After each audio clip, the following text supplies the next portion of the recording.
All right, and we're live, and I'm here with Pastor Tom. How's it going, Pastor Tom? It's going well. Happy Lord's Day. Good to be here. Indeed. So we're gonna be talking about my old buddy James McDonald. I say my old buddy. He doesn't know who I am, but he's making the rounds recently. He's going around telling the world that he didn't do nothing, and it's sorry, I had to tweet send this out to my Discord real quick. Um, it's I haven't watched this yet, but I guarantee you it's going to piss me off. Um, but first, there's something I've asked you before when we were talking in private, and I'm going to ask you again because it's something that baffles me, Tom, and maybe you can give your 2 cents on it with a guy like James McDonald. I really have a hard time wrapping my head around why a guy in his position doesn't just fuck off. Because, like me, if I did something horrifyingly bad and just completely disgraced myself, which I'm not going to act like, I won't maybe do one day. I'm a fallen person. But especially if I had the money that I never had to work again, I'd probably just not be showing my face, at least for a while. I don't understand. Like, he's a very wealthy man. And upsettingly so, if you followed this. Why don't you just go away? I don't understand it. Well, Like, he got away with it. He could just run off with all this money he's absconded and just be gone. he could on the one hand. On the other hand, though, his reputation has been tarnished, and so history will remember him as a charlatan. So, would you want to have that as your legacy, especially if it was true? I don't know. Oh, Boogie donates $1 and says James McDonald was just getting some Skittles. He's a good boy, didn't do nothing. Oh, and when I wasn't live, I'll go ahead and have you heard do of this Jesus? one. Great White Rabbit donated $10 and said for James McDonald's biggest fan. Well, thank you very much. I mean, I don't know. It sort of baffles me. Even if he would like go out there and just admit, just admit that he was an abusive, narcissistic bully, and then tell everybody he's changed, he could probably just get away with that, and people would, everyone would just pretend like he changed, even if he didn't in our circles. So like, it really baffles me to see him going with the "I'm a good boy, I didn't do nothing" defense. I I can't wrap my head around it. I don't know what else to tell you. I mean, aside from, like I said, I don't know. People do strange things when they got hard hearts. That's all I can say. I guess That doesn't always have to make rational sense. And I'm not even getting up on a high horse with that. I understand that I'm capable of terrible things. But I guess because my sins are much more things along the lines of laziness and lust than it is pride, I guess I just don't get where he's coming from. But we're going to hear his side of the story today. We're gonna see what he has to say about how he didn't do nothing, guys. So this is a stream he was on not too long ago, I guess. I bet this guy's pretty happy that dislikes are disabled now. But this channel is called Indie Thinker. Never heard of it. 414 subscribers. Man, McDonald used to be able to fill a baseball stadium of people damn near. He was a superstar, at least in our circles. I'm sure if you asked just a random person who this guy is, nobody would know. But in Christian circles, yeah, he was a big deal. And now he's on a channel that seems to be smaller than mine.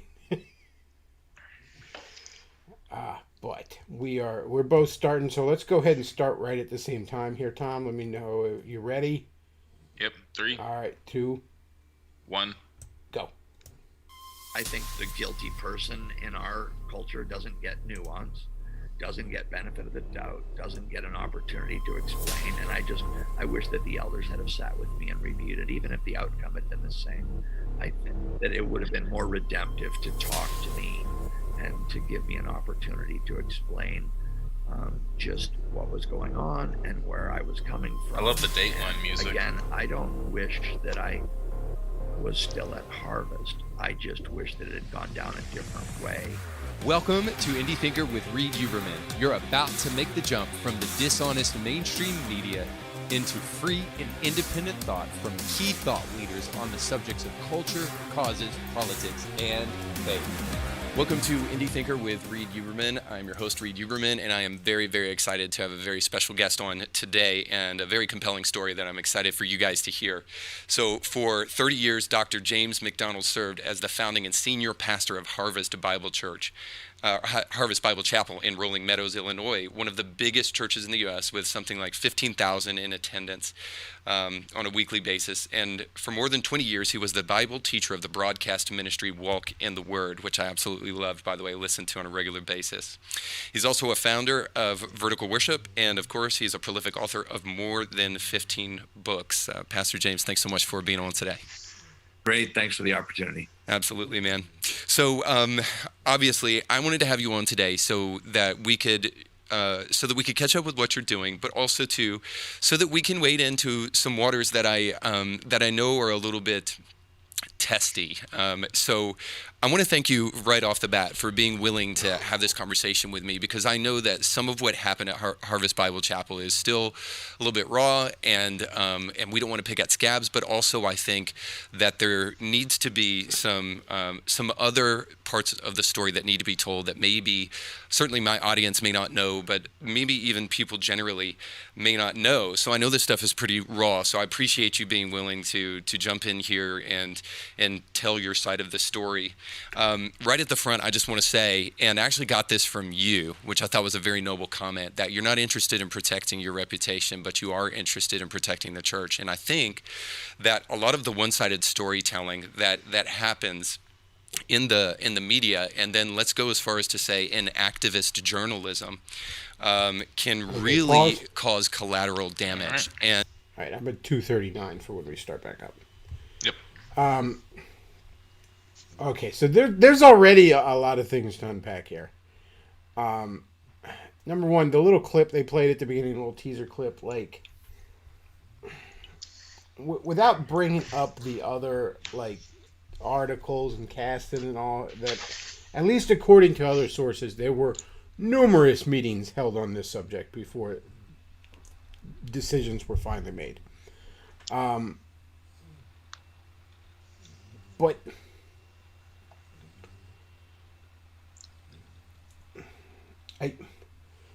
first of all, I don't understand why anyone liked this guy's ministry in the first place. And I know that's my bias, but like, this is a guy who used to teach that he, by his own admission, was a legalist, because better to lean into that than license, according to him. Used to teach that it was wrong for Christians ever to question their leadership. Literally taught in a sermon that wolves, the animal wolves, are evil and should be exterminated to extinction, because the Bible describes wolves as demons in one passage. Describes the devil as wolves, demons as wolves. Describes both the devil and God as a lion. So I don't know what he makes of that, but this man was never that particularly smart. And he always, I've said before, and I harp on it all the time at this point, there is a problem with authority worship in the right in general, and particularly in the church. There's a problem of, 500 years ago we told the Pope to go stuff it, and we've been trying to make a new Pope ever since over on this side of things. And I don't understand it. I never found this guy appealing. It was that paper alpha thing where he'd like to scream random words and stuff, because a cartoonish version of masculinity is all that's allowed in evangelical culture.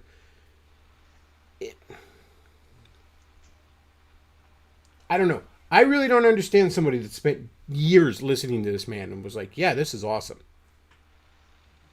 I never got that. Tom, you got anything to add? I don't know. I mean, like I said, I didn't hear a whole lot about James McDonald till I met you, to be honest. Like, he's someone who's, for the most part, like, I know who Mark Driscoll is. I had listened to a few because I had people in seminary who were like, oh, you got, and I kind of associate the two in a lot of ways.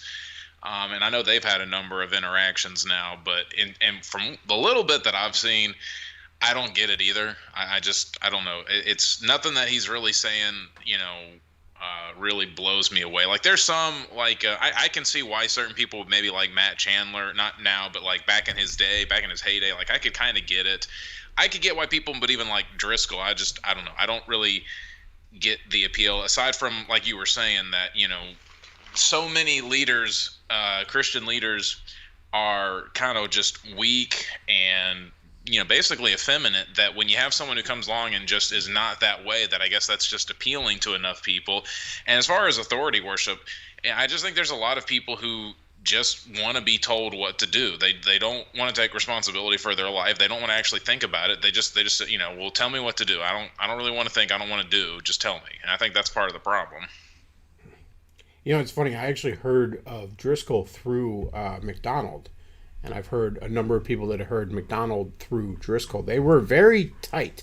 They were very much standalone franchises, but I jokingly call them the Superman and Batman of crooked preachers, like standalone franchises, but they're teaming up all the time. And they were very much buddies. They were very close friends. I think one of them Mark called James his older brother at one point, like facetiously. Like, they loved each other. And see, that's probably why I didn't really know a lot about James McDonald, because I never really liked Driscoll. Like, from the first time, that I heard him, there's only been a couple of times to where I've, been like, okay, well, that was pretty good, like, Driscoll. But for the most part, I never liked his preaching. I never really liked his approach or anything like that. And there were a lot of things that he said that really sort of like didn't pass the sniff test with me. So that's probably why, like I said, I didn't have a whole lot to do with him. Most of the time, anytime I was ever listening to anything from Driscoll, it's because somebody was sending it to me saying, oh, you got to listen to this, or you got to check this out. The only thing I ever remember actually looking up of him was, when they had 4 different people. It was this panel discussion about, I think it was about heaven, and you had like a Buddhist, you had an atheist, you had Mark Driscoll, and I think you had a Roman Catholic on there. And so I just remember him being on that. That was like the only time that I remember just like independent. Most of the other stuff, like I said, is so, I never got Mark Driscoll's appeal just on a stylistic level. Like, I get some, again, and to some extent, I guess it's why the manosphere got popular when it did, because, even though most of the people involved were autistic sociopaths, it was just a refreshing contrast to the culture at large. But I just would watch Mark Driscoll, and I'm like, I don't want to be told about God by someone who seems like my high school gym teacher. You know what I mean? Like, oh yeah. Well, he swore, so he was edgy. So he wasn't afraid of swearing. So that shows that he's serious. And he sits in the chair backwards. Oh God. Not really, but it's that same kind of. Well, no, it's that kind of thing. And then, but like, there were such. James used to do that once in a while too. James would get like edgy, but then like the next sermon later, he'd be like, Christians shouldn't see R-rated movies, and I'm like, you gotta pick a lane there, champ. All right. And Forney's giving me some crap in the chat. Protestantism down with the Pope. No man is infallible. Proceeds to treat their pastors as infallible. Look, man, I'm not going to defend it. I'm out here criticizing it all the time. I'm not going to defend it. I would argue it's more of a feature or more of a bug than a feature in here, to use an overused saying. But yeah, I'm not going to defend it. Like, it was wrong on your side of the fence, and it's wrong on our side. About to say, dadgummit, those Protestants, they're treating their preachers as infallible. Now, what we need to do is treat the Pope as infallible. Well, again, I just want to say something, too, where he's like, well, it's not about defending your reputation. It's about defending the church. Oh, if it was about defending the church, why don't you just go away then, like you were saying? If that's what he really cared about, then he'd just go away and he'd let the issue die down and get forgotten. At the very least, you'd go away for a while. Like, come back later and, okay, maybe things aren't, emotions aren't as fresh. But no, and again, he's very wealthy. He doesn't need to work, okay? It's not like he needs to get back to preaching to feed his family. Like, that's not the case. This man does not ever need to do another minute's worth of work, and he doesn't need another penny of income for the rest of his life.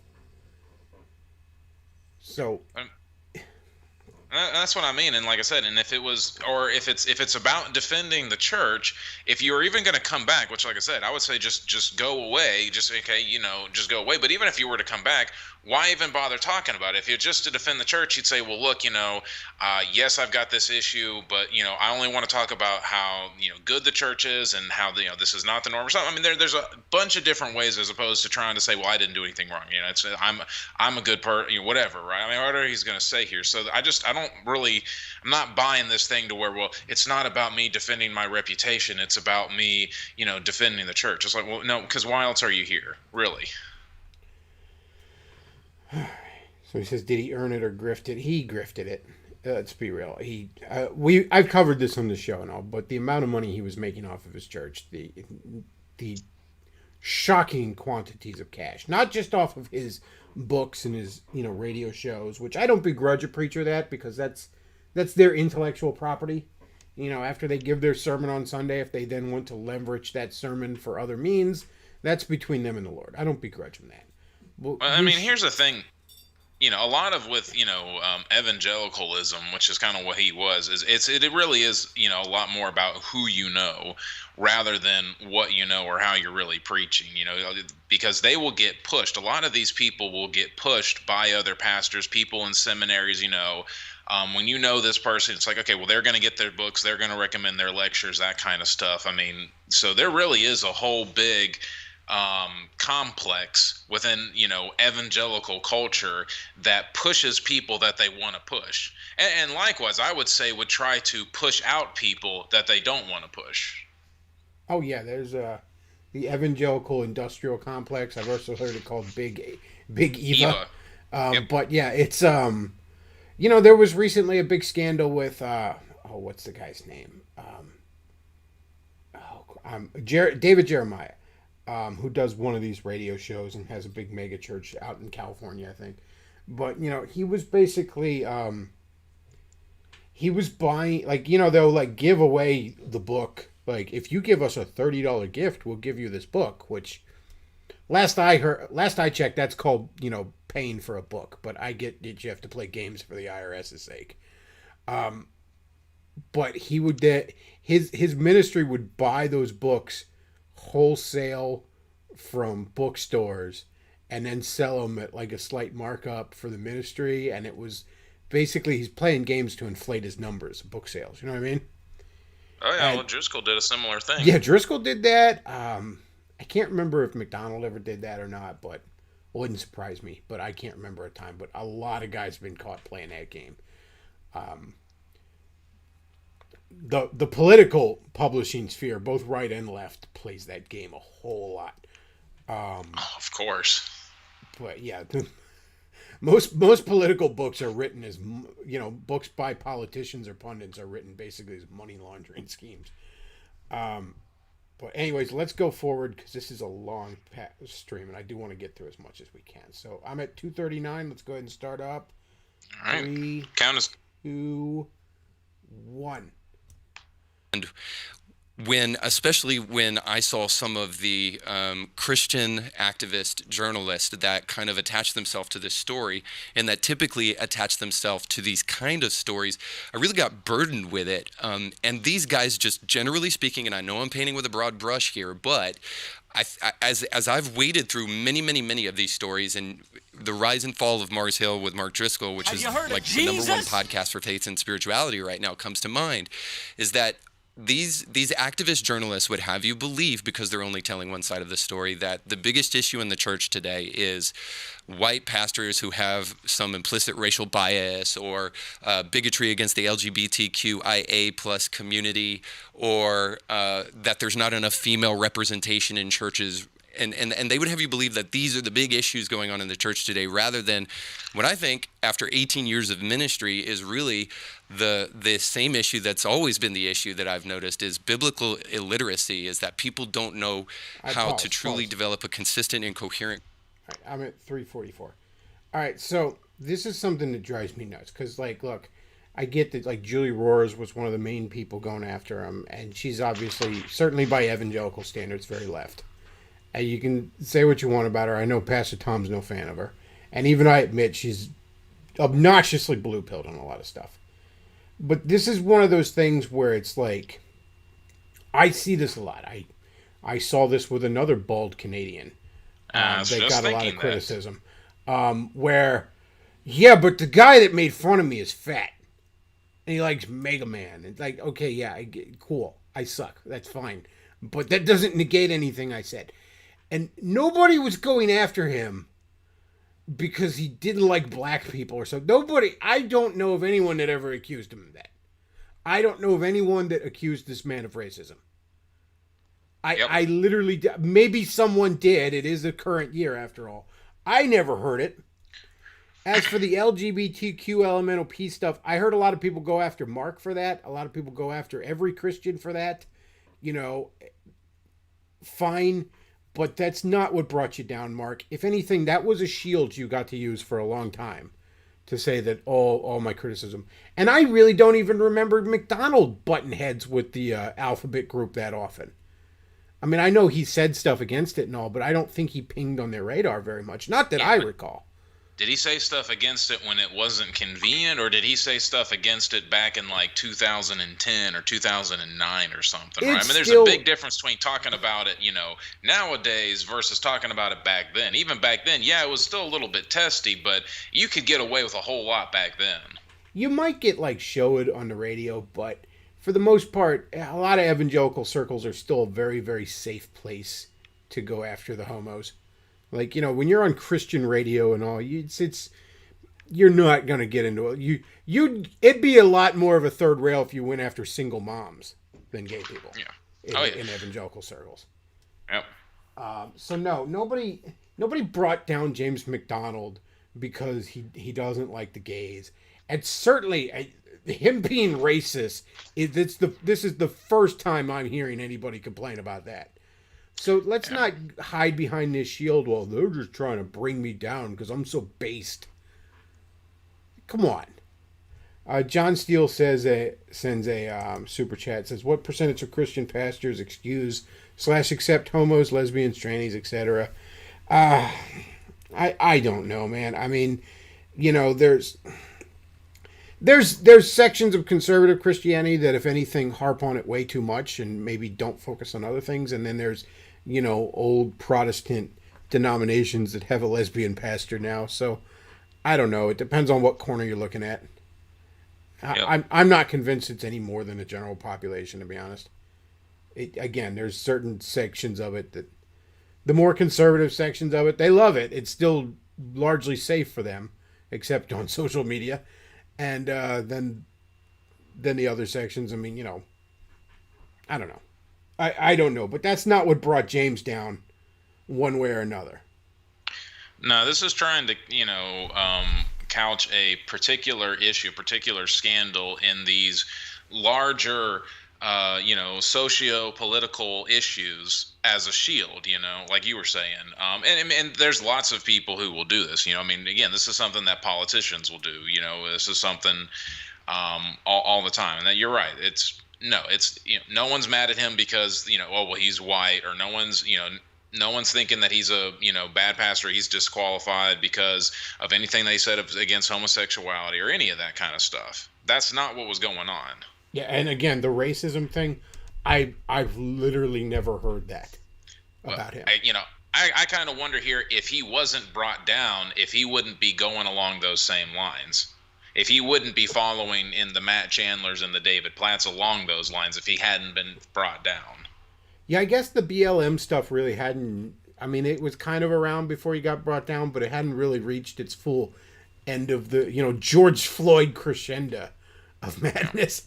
But I can't remember him ever talking about race, really, and if he did, it was just general, racism is bad, like just general like little platitudes that nobody, certainly no professing Christians really disagrees with. You know what I mean?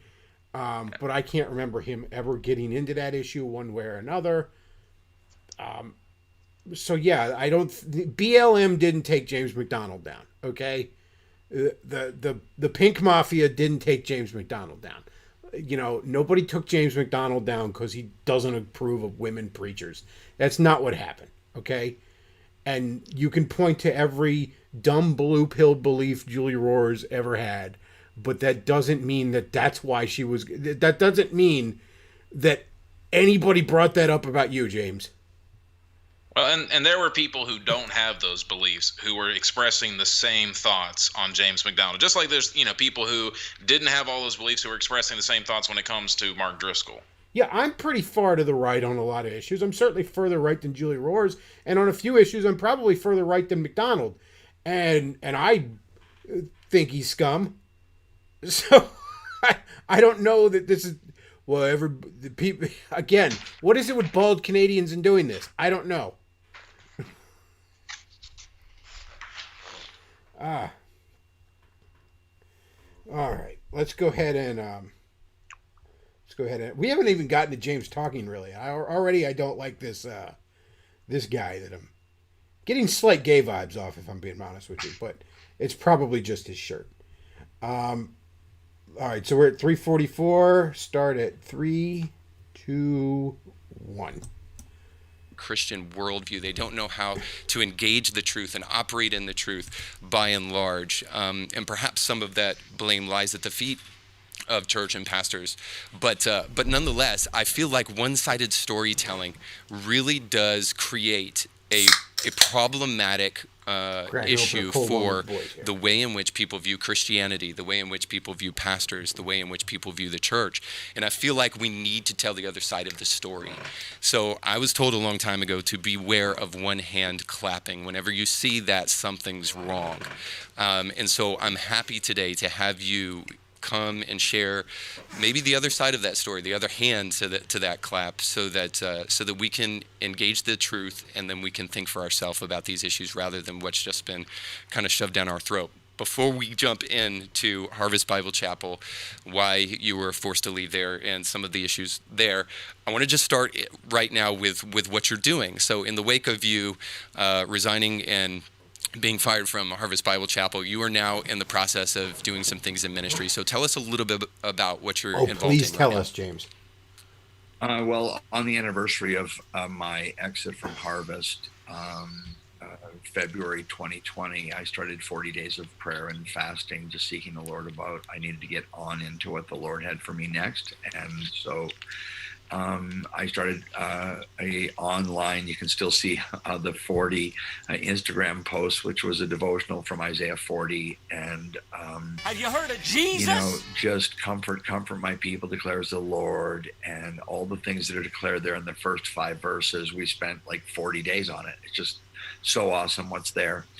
And in that time, that's when COVID hit. And when I started that, there was nothing. And when I was done with it, the Lord had led me to start something. I was actually beginning a stint at a church in California, seeing what the Lord had for us there. And I never really got to preach to a live audience. I mean, so we stayed out there for a few months. I'm still very good friends with the pastor of the church there. I wasn't in a paid position, but we were just seeking to volunteer and serve the Lord in any ways or opportunities that he presented.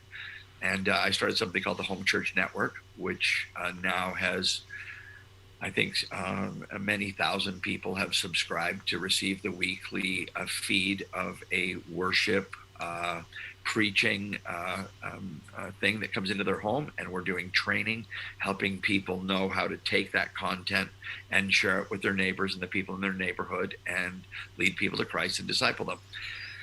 So that's what I'm doing now. I'm also, we were really left without the community that we had spent our life building. So we were very, very alone and frankly, pretty damaged and disillusioned as it relates to Christian relationships. So I need to believe that what the Bible says about how believers interact with one another can be true. And so my greatest proclivity has always been working with and leading men. So, and I love to ride motorcycles. So I am in the process now of starting a that's my our logo from Harley, but I'm starting a motorcycle club, and Cool. we're not launching anything publicly. We have a group of men that meet together, and honestly, we're just trying to experience an authenticity between us in Christ that is something that we feel like is worth making public. So, All right, but I put a pause. ton of time into that. And I'm at 7:29. I gotta say this this Ride to Hell sequel is even worse than the original. Before he turned his hat the other way, I kept thinking, why does he look like Tim Pool's grandfather? Okay, so Tom, when can we sign you up for his home church network? Oh, right away, please. We'll send you videos of him talking about how wolves are demons, and you can have church in your basement on Sunday watching James McDonald. Yeah. I can't wait. Sign me up. We got a super chat. I'm gonna go ahead and read real quick. Cowardly the dog sends $2. Thank you very much. He says, Pastor Tom, more like Chadster Tom. Don't go gentle on him, priest dude. Fuck Black Loft up or whatever you guys do. Okay, well. I think Cowardly the Dogs might have had a couple of drinks already, but that's fine. Thank you very much for the super chat. That's Weekly Feed and Seed, formerly Chuck's. That's right, Chad. But listen to him like, oh, I just was so hurt with how Christian relationships aren't supposed to be like that. No, James, you're not supposed to talk about how you want to put child porn on the computer of a Christian brother. I agree with you there, James. I would wholeheartedly agree with you. It's probably not supposed to go that way. I don't remember that part being a part of the Beatitudes. Yeah, I don't think you're supposed to do that, James. I really don't think you're supposed. I agree with you, James. Probably not a way things should be. I'm sensitive victim, guys. They were so mean to me. Now I'm gonna start a motorcycle gang. I hope it goes completely Proud Boys South. I really do. Oh, dear. I hope his motorcycle gang just goes complete Proud Boys on us. Massive arrests. What's a good equivalent to the free folk with motorcycles? We're starting a folk building community with motorcycles. I'll start my own folk building community with blackjack and motorcycles. Oh, man. Oh, yeah, well. Let's go for it. All right, so we're at 7:29 at 3, 2, 1. And really, one of the things that happens when a church grows is you spend so much of your time working on the many that you struggle with the much. And Yeah, that's why your church shouldn't have 15,000 members. A quantity of I always wanted to be about a quality of discipleship, not a quantity of disciples. And so I'm going to tell you that quantity mitigates heavily against quality, and just does. And so I've learned that. So I'm really, really wanting to have a quality experience with a small group of men about what, it says in 1 Peter 2:17, honor the king, and I don't know, kiss your mother or something. And then it says, love the brotherhood. It's so simple, 3 words, love the brotherhood. And I got to say, Christian men, I want to confess myself as guilty in this. I'm not saying, boy, those people really need to learn this. I want to experience still in my lifetime the level of mutuality and Christian brotherhood and discipleship that the Bible prescribes. I don't see it very many places. Yeah. Do you think that goal is antithetical? Now, this is a big question, so we don't have to dig into it too much, but do you think that goal of true brotherhood and true community is antithetical to the modern day megachurch movement? And this is coming from somebody who was a megachurch pastor, one of the biggest. Yeah, well, megachurch movement, there's no movement. There was a couple of hundred megachurches. There's no movement. There's 400,000 churches in America. The whole thing to me was kind of a marketing thing. And the number of, you get down to the bottom of the ocean and you see a whale, but what's really shocking is you see the number of fish that have sucked onto the whale and are just riding around. And that whole thing, the modern megachurch movement, that's spawned by, fish that have sucked onto a big whale. There was no movement. It was an anomaly. It's always an anomaly. They were one-offs. They were explicable. Yeah, they were inexplicable. So just so you're, for the people that don't know, the Harvest Bible, because when they say there was 15,000 people, that's at the Chicago location, of which there were actually 3 campuses. In some of those campuses, you'd go and you'd watch McDonald be live streamed from whatever campus he was at. He wouldn't tell anyone where he was going to physically be for security reasons. So imagine getting up to church in the morning and you get to watch a Zoom call on stage with your pastor. You had 1,500 other people. But okay, so that was Harvest. But the other thing Harvest Bible like to do, they like to go all Borg and assimilate small unaffiliated churches. They would, all these unaffiliated small churches he was just proclaiming here how great they are. What they'd like to do is they'd go in and they'd be like, okay, so you're a small church in Waldorf, Maryland. Well, now you're Waldorf Harvest. And you're gonna get all your teaching materials from us. You're gonna have the direction of your sermons planned from us. Some weeks you're just gonna watch my sermon live. You're now a satellite branch of our church. We will add your biological and Yes. technological distinctiveness to our own. Yes, your theological distinctiveness shall be added to our own. Church culture will adapt to service us. So that's what they like to do. That was their growth model. And they brought in shocking quantities of cash this way. Because that's the other thing. Once you're part of Harvest, well, there's some membership dues. You know what I'm saying? There's a little, where you skim a little off the top in exchange. Not only are you buying all this stuff from us, this is what you're going to use to run your church. But there's also, there's a little bit of that monthly upcharge. You know what I'm saying? So that was their model. So to him act like, oh, I just happen to be, in charge of a church and it just got really big. But, all these little churches in the local community, that's where it's at. No, James, okay, that doesn't work to anyone with a memory of what was actually going on. And I know this personally because my church is one of those little colony worlds that got assimilated. And it was an atmosphere that brought out the worst in every bit of the leadership that stayed. A lot of the leadership left immediately because they knew what that was. But the ones that stayed, James's authority worship, style of leadership, the style of leadership of swing your dick around like a bully, brought out the worst in everybody. Because he managed to package that as somehow being godly. He managed to package being a bully and having a strong hand with your church as somehow being godly and right. And it brought out the worst in a lot of people that were otherwise pretty decent people. But along comes someone they looked up to who encouraged the absolute worst parts of their nature and told them that it was for God. And that's a dangerous thing. And he did that to a lot of places. A lot of people can testify that, yeah, my little podunk church suddenly became a branch of Harvest and everything turned bad. I'm not the only one that says that. So they were little fish sucking on our belly. No, James, that's not what happened. There were little fish getting sucked into your mouth.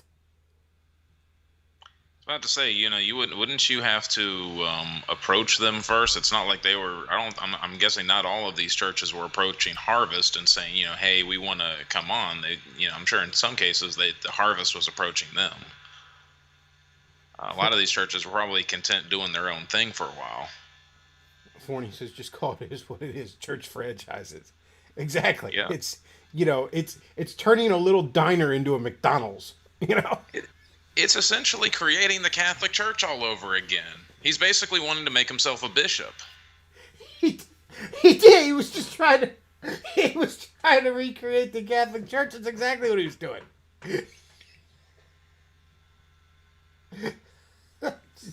Wow. Maybe that's where he got the child porn he wanted to put on people's computer. Pope McDonald. He knew a Catholic priest that could hook him up. All right, so we are at 9:30. Start perfect. 3, 2, 1. Things that were reflective of culture and people's desire to experience a show rather than to experience community.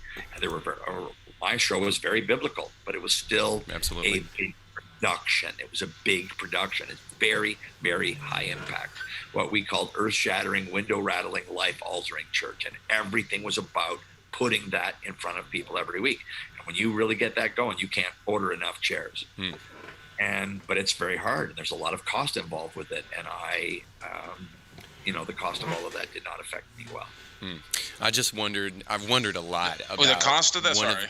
There's gives and takes in everything in life. There's give and take. 10, and 13. It's a big production, right? Oh, then that's all that is. It's a big production. It's a big show, and that comes at a lot of cost. Yeah, what's the spiritual cost of that, McDonald? What's the spiritual cost of your people when they're going to church and you're just making it a big show? You want to talk about the cost, to the staff members and everything. And again, is worship supposed to just be a big show? Is it supposed to be a production? Is it supposed to be something that you watch, or is it something that you participate in? Very easy for you to say this now that you're not there. Now that it was taken away for you, it's easy for you to have a judgmental eye on that. He has a judgmental eye on the house that he built, though. That's what gets me. Like, have you heard of Jesus? No, not the house that he built. The house that was taken from him. Well, yeah, it was taken from him. But the point is, it is the way because now it was taken from him. Oh, poor guy. But now he's like, yeah, but that house sucked anyways. Well, yeah, but you built it. Right, exactly. Yeah, easy for him to say that now that it's gone, now that he lost it. But right, is that how he felt? Why did he build it that way? And again, do you hear anything with him saying, yeah, and this was wrong. It was wrong of me to do this. Well, no, it was wrong for me to endorse this. It was wrong for me to build this. I shouldn't have done that. I had messed up. If anything, he's actually kind of putting the blame on all the people. Well, the audience demanded it of me, and that's why I had to do it. Kind of. That's the vibe I'm getting off of him. Yeah. And it was just so costly. It was so costly for me to do this. I was just trying to give the people what they wanted. And look, I understand that, there is inevitably an aspect of showmanship to being a pastor. I understand that. Let's not kid ourselves. Any sort of public speaking, when you get right down to it, if it, there has to be some element of style to it, or people are going to fall asleep. It's early in the morning. Some people didn't have their coffee yet. I get it. There's obviously going to be an element of that. But when that's the main thrust, when that's what it's about, when it's all sizzle and no steak there. But, James, you were the one doing that. If it was all sizzle and no steak, then there's no one to blame but you, the cook.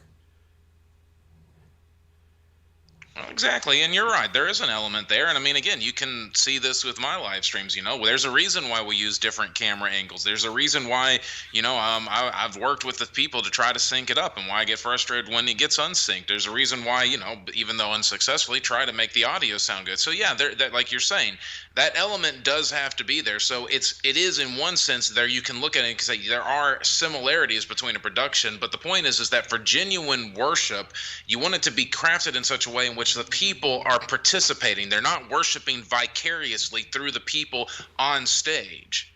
They are participating. They are singing. They are reciting. They are hearing. They are thinking. They are praying. That's what worship's supposed to be. Not you go to a concert and you hear a prep talk or a pep talk. Yeah, it's not even just the sermon is not supposed to be the whole of it.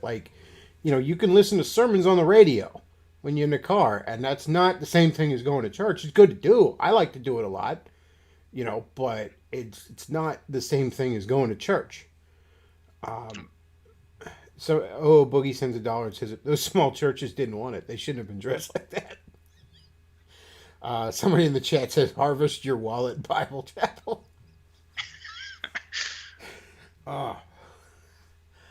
But yeah, oh man, can you believe how much Harvest sucked? Like, well, yeah, it did, James, but you built it. Okay? And by the way, it had come to light that, a lot of pastors aren't really in charge of their church. They have an elder board that, they may be the face of their church, but they're not purely speaking the leader. Certainly the elder board as a whole outweighs them. The elder board at McDonald's church was nothing but a bunch of yes men and buddies of his. You know what I mean? It was all just a bunch of homies, if not his sons. You know what I mean? Or sons-in-law or whatever. It was very mafia-like in who his main men were. So yeah, that system was that church was McDonald. Everything about it was the way it was because he made it that way. This is essentially a painter looking at a painting he just painted and saying, "Boy, doesn't that suck?" And blaming the canvas. Mm-hmm. All right, we are at 10:13. Start up in 3, 2, 1.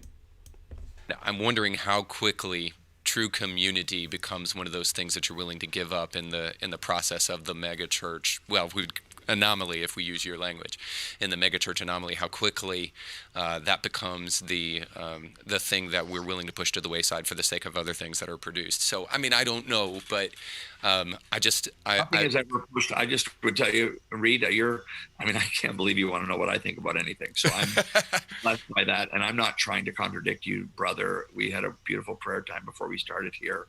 And I consider you a dear brother in the Lord. So I'm not trying to contradict you. Go for it. Contradict. That the mega church movement or anomaly or whatever we want to call it, the problem was less. I don't know what was going on in all the individual churches, and I'm not here to judge anyone. I could just tell you that a big part of the problem was the number of people that were aspiring to it, and the churches putting on conferences and coming and principalizing it all and saying, if you do these are the things we did, and you can learn how to do them, and the expectation of the results and the jealousy of those who achieve it, and the fact that they then become targets, and the resentment that so many pastors feel. And I'm going to tell you, I love pastors. I've always loved pastors, and I love the pastor of a church of 60 people as much as a pastor of a church of 600 people or 6,000 people. And I think that there's anything, part of the problem with the whole leadership focus was it was a technique-based thing that seemed to communicate to guys, look, your technique's bad, or your skill set's not a good match, or there's something wrong with you, or you would be seeing these same results. God's not unwilling, and on and on and on. And I think that's so detrimental. And I think with social media and what other people were doing and it really being in their face, I think that it's built, there's just a ton of resentment out there. And the way that pastors who achieved some level, a lot of them now, I'm sure you've heard about what happened at Watermark Church, and of course Mars Hill and Harvest, and I could go on with a lot of them. The presenting failure on the part of the pastor. Yeah. All right, how true or false that. I'm at 12:29. So again, he's going on about and he's hinting around to it, but it's pretty clear, at least to me in the subtext. People were jealous of me because I had these big numbers, and that's why people took me down. First of all, you shouldn't have a church with that many people. You just shouldn't. I will come out and flat out say it. If you're a pastor and you can't at the very least name everyone that attends your church regularly, put a face to a name, you probably have too many people. A church should grow to a certain size, and then it should plant another church. They should grow like single-celled amoebas. All right? Get to a certain size, split in two. They shouldn't grow like the blob, all right? Just eating everything around it. I mean, that's not how they shouldn't be eating those smaller ones. No, they should get to a certain size, split in two. Plant another church. This idea that success needs a pastor. Look, I understand a pastor needs to have at least a stable, decent-sized flock because, the church got bills to pay. The pastor has a salary that needs paid. The church has got to have a stable group of people keeping the lights on. Fine. But yeah, 6,000. I don't know about that, James. I don't think that's a congregation anymore. Well, I don't know if it might be a congregation, but it's not a church. I don't. Yeah. Do I But do I personally know the pastor in a church of 6,000 people? Probably not. well, and you can tell in what he's saying here. It's God. This is so similar to another individual we both know, because you can just tell as you're listening to him speak. He's heard other people say this. He is repeating. These are not his thoughts that he has truly reflected on and arrived at. This is something else that he has heard and is regurgitating. You can hear it in how he's saying it, because this is what right now he seems to think people are wanting to hear. He's heard someone else who says that's got a following, or I guarantee you, all right, he has heard someone else who said that has lots of people listening to him, and he is regurgitating. This whole thought about how, the mega churches shouldn't be like this, and these are not his. You can tell.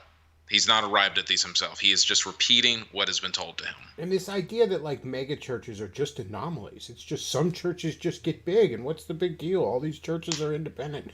That's not the case. Look, how many times do you listen to one of these things on the radio? A Walk in the Word back in the day, or whatever David Jeremiah's thing is called, or whatever Mark Driscoll used to have, or any of them, good or bad. And, at the end, they're like, if you give such and such, you get this book. And then we're offering this study guide for small groups and all this other stuff. And that's all not inherently bad. Because, those materials are very helpful to a lot of churches. A lot of small churches that may not have the resources to produce them themselves. If the materials are good, then they can be very helpful to churches. That's not a problem. But the point is, a big mega church out in Texas or out in Florida or out in California isn't just a big church over there.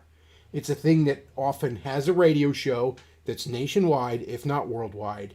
It's sending out resource materials to all sorts of small churches. Even if they're not getting directly absorbed into a network, a board collective like Harvest was doing, they're still influencing a ton of smaller churches. That's not necessarily a bad thing, but it's not nothing. And to act like, oh, well, they're just a big church out there. What does it matter? It's just It's not necessarily a bad thing, but in many cases, it is a bad thing. And again, this is where, what he's saying is correct, to where there are a number of pastors who are taught as he's saying here. And again, this is one of the reasons why I don't think that these are his own words, is because I've heard other people say it very similar, to where yes, they are given these techniques. They are said, if you want your church to grow and be this big size, you don't need to have what's called traditional music. You need to have the contemporary. You need to have a band. You need to stop wearing a suit, and you need to wear, you do these things, and God's going to respond, and so then your church is going to grow. And of course, what they determine always as growth is numbers, right? It's always numerical growth. It's always butts in the seat. It's not, discipleship. It's not growing in love. It's not growing in faith. It's always numerical growth. That is always one of the biggest indicators in a lot of these evangelical ideas is, well, if it's numbers, not that what is the actual spiritual fruit from this, but just what are the numbers? Because that's what people want to be able to take when they go to these conferences. We baptize 500 people. We've had, our church has grown from, 400 to 6,000. We've done all of these things. We raised, X, $300,000 for this cause. I mean, just numbers. And what gets lost in that are people. All right, we are starting at 12:29. 3, 2, 1. That is, put all that aside. The fact is that some pretty big ministries have been torn to shreds by people who are crusading against what they believe they see. Yeah. And so the whole thing to me is pretty rancid from top to bottom. All right, so let's dig into that just a little bit. So I'm going to be careful here with the timeline because I don't want to butcher this, and there's a lot of moving parts. So starting around 2010, a little bit after that as well, is when a lot of this controversy started to happen. For the sake of time, I'm going to try to synthesize it, and then you go back and correct me if I'm wrong about any of this or I miss any pieces.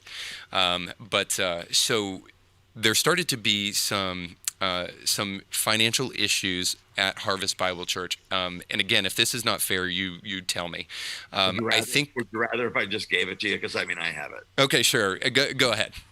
2007, we had a construction overrun in Elgin that started in pause for 1 second. 2005, and in 2000. Yeah, there's no way I would be interviewing somebody. Oh no, why don't you just tell it? No. Okay, so here's what I have in front of me. This is the facts. If you think some of this is wrong, correct me. But I'm not. He's like, why don't you just let me spell it all out? Yeah. What? Yeah, sure thing, bud. What is this? Is this even your show anymore, Mr. Indie Thinker? But yeah. Let's just let me spell it out. Come on. Yeah. All right. We're at 1339. Starting 3, 2, 1. 2006, I was on a ministry trip in the Mediterranean area, looking at some of the journeys of Paul and so on. And this deal was erected, it twisted, it distorted, the whole job was shut down. Remedying that almost bankrupted the church. I've written about. Have you heard of Jesus? Church. Some significant leaders in the church left right then, just gone, and left a big vacuum and created a lot of why would they leave? Why would they leave? That was kind of round one. By 2009, we had gotten out of the construction problem. We opened the new building, but we had $69 million in debt, which, if you just throw that number out there, that nice. sounds insane. But we had, by then, pretty close to almost $100 million in net assets, or in gross assets. It's still a lot of debt. It was too much, way too much, and it was just a fiasco. And so we made the mistake as elders of not telling the whole church. Just a big error. Well, we caused it. We're responsible for it. Why should we burden the church about it? We had all of our reasons, and we began to diligently go about remedying the problem, which we did. So, by 2011, 2012, the church's net assets, because we had been given some buildings and so on, was up to around 120, and the mortgage was down under 60. These kept growing and growing. When it finally came out and that website was launched, reorganized the leadership of the church. And I had met with the same elders every Wednesday from when the church first began. So it was 200 people. We had an elder meeting every week. Well, that was great because we needed lay leaders. We didn't have anything else. But by the time we had multiple people working in our HR department and a whole accounting department, and the church was just way too big to be run by volunteer elders. And so we went through a pretty significant study of how to restructure the church. And there were people that felt displaced by that. Mm-hmm. And they ultimately formed the group outside the church that began this withering attack. And I want to stop right there real quick. So hold on to your thought. I think it's important to stop there because one of the 1548. So there is a website. This may be who he's talking about, because there's been McDonald's the kind of guy that makes many enemies along his way. I've obviously been in my small little channel very critical of him, and let's be real, he doesn't know who I am. Okay, to him it was just Tuesday. But the Elephant's Debt was a website of former people that worked at Harvest, former higher-ups, that started exposing a lot of the shady things going on. And from what I know of James McDonald, I don't think that the $69, yes, I know, nice, $1 million in debt was just a little accident, and we were diligently working to take care of it, and it was fine, and we didn't want to burden anybody else with it. Yeah, I mean, I don't know. If I'm throwing my money in a collection plate, I think I'd like to know if you're millions, tens of millions of dollars in debt. I think I'd like to know that. when I'm sticking my money in the plate. Yeah, we made the mistake of not. I mean, like he says it, and it's like, well, I made the mistake. It's like the other day, I called somebody the wrong name. I made the mistake calling them the wrong name. We made the mistake of not telling them, that we were, millions of dollars in debt. Yes, the people that I'm asking for money, I made them. It just slipped my mind that we happen to be dozens of millions of dollars in debt.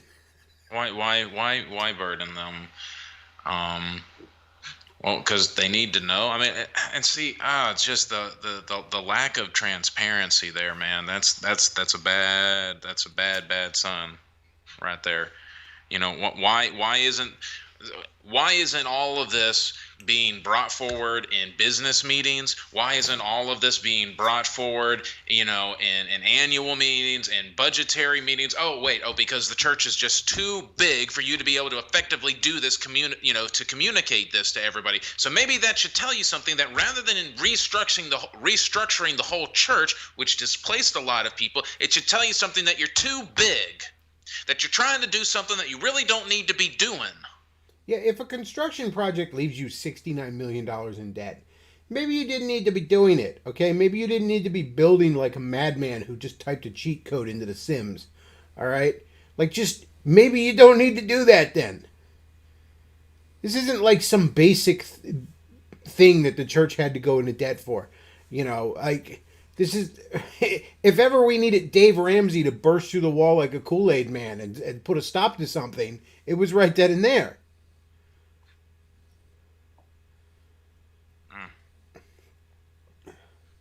I don't know. And of course it's like, we were remedying it, which we did. Of course, it's like, well, how did you remedy it? How did you fix the situation? And then he wants to say, it wasn't a big deal because the church had easily $100 million in assets. In assets, not money, assets. So imagine, Tom, if you decided it wasn't a big deal because you had just accrued a credit card bill that was 69% of the net value of your home and car. That's not a big deal. Come on. Not my home and car. That's the other thing. See, the church had that. That's not theirs. It's all of the people's. Their assets.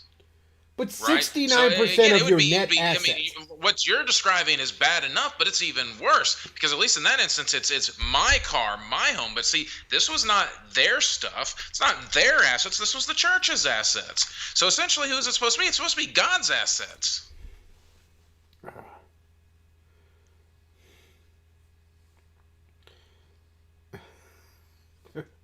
But it's not a big deal.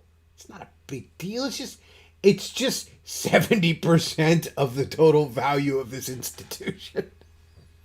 It's not a big deal. Come on. It's not going making mountains out of molehills here, all right? I didn't mention it to him. I didn't want to burden him with it. We were working on it, all right? And protecting the church, it's like, where was this attitude of protecting the church when you got them this far into debt?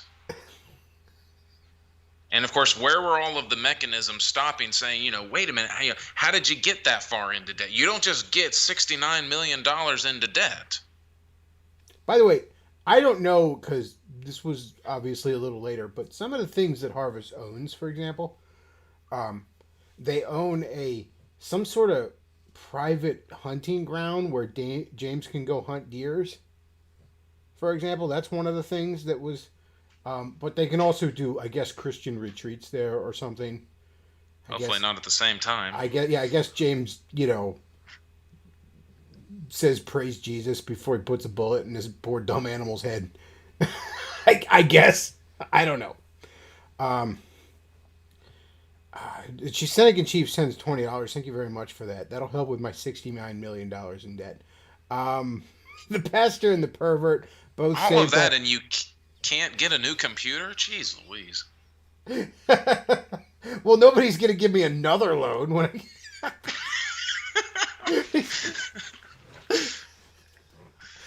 Synagogue Chief sends $20. Says the pastor and the pervert both saved by grace of God. Merry Christmas. Well, thank you for that.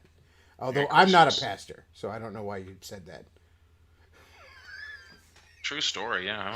I don't know. Anyways, so we are at 15:48. Start in 3, 2, 1. Things that was said about this tried to intimate that the restructuring of the church was an attempt to try to hide what took place with the building program. So I think it's important to hear your side of this here, that you're saying that you... Oh, you know what? Pause for a second. Yeah, go ahead. Yeah, that's another point. Immediately after the $69 million in debt, James restructures the church to basically get rid of a whole bunch of elders and bring in new elders. That are hired. Yeah, because, we just thought... I mean, look how badly those other elders messed up. They let me get the church $69 million in debt. Clearly, they didn't know what they were doing.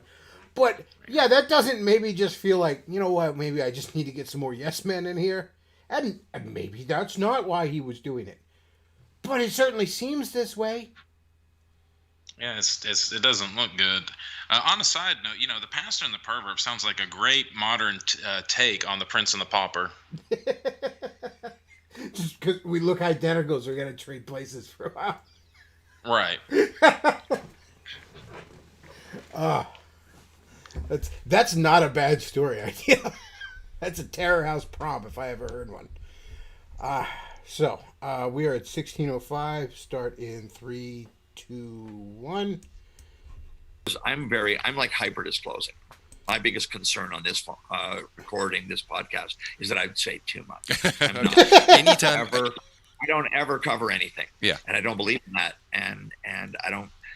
But it doesn't matter. We did not disclose those things publicly, and I don't think it's a right to know. We didn't have congregational government. Nobody could say that they had a right to know that. But I think people were giving generously, and I think it would have been better to tell them. Sure. It's not people make things into right, wrong things. I would just say that I think it would have been wiser to tell them because it's just too much of a thing to keep private from people that are doing a lot for the church. I wish that we had come forth with it. I never tried to cover that ever.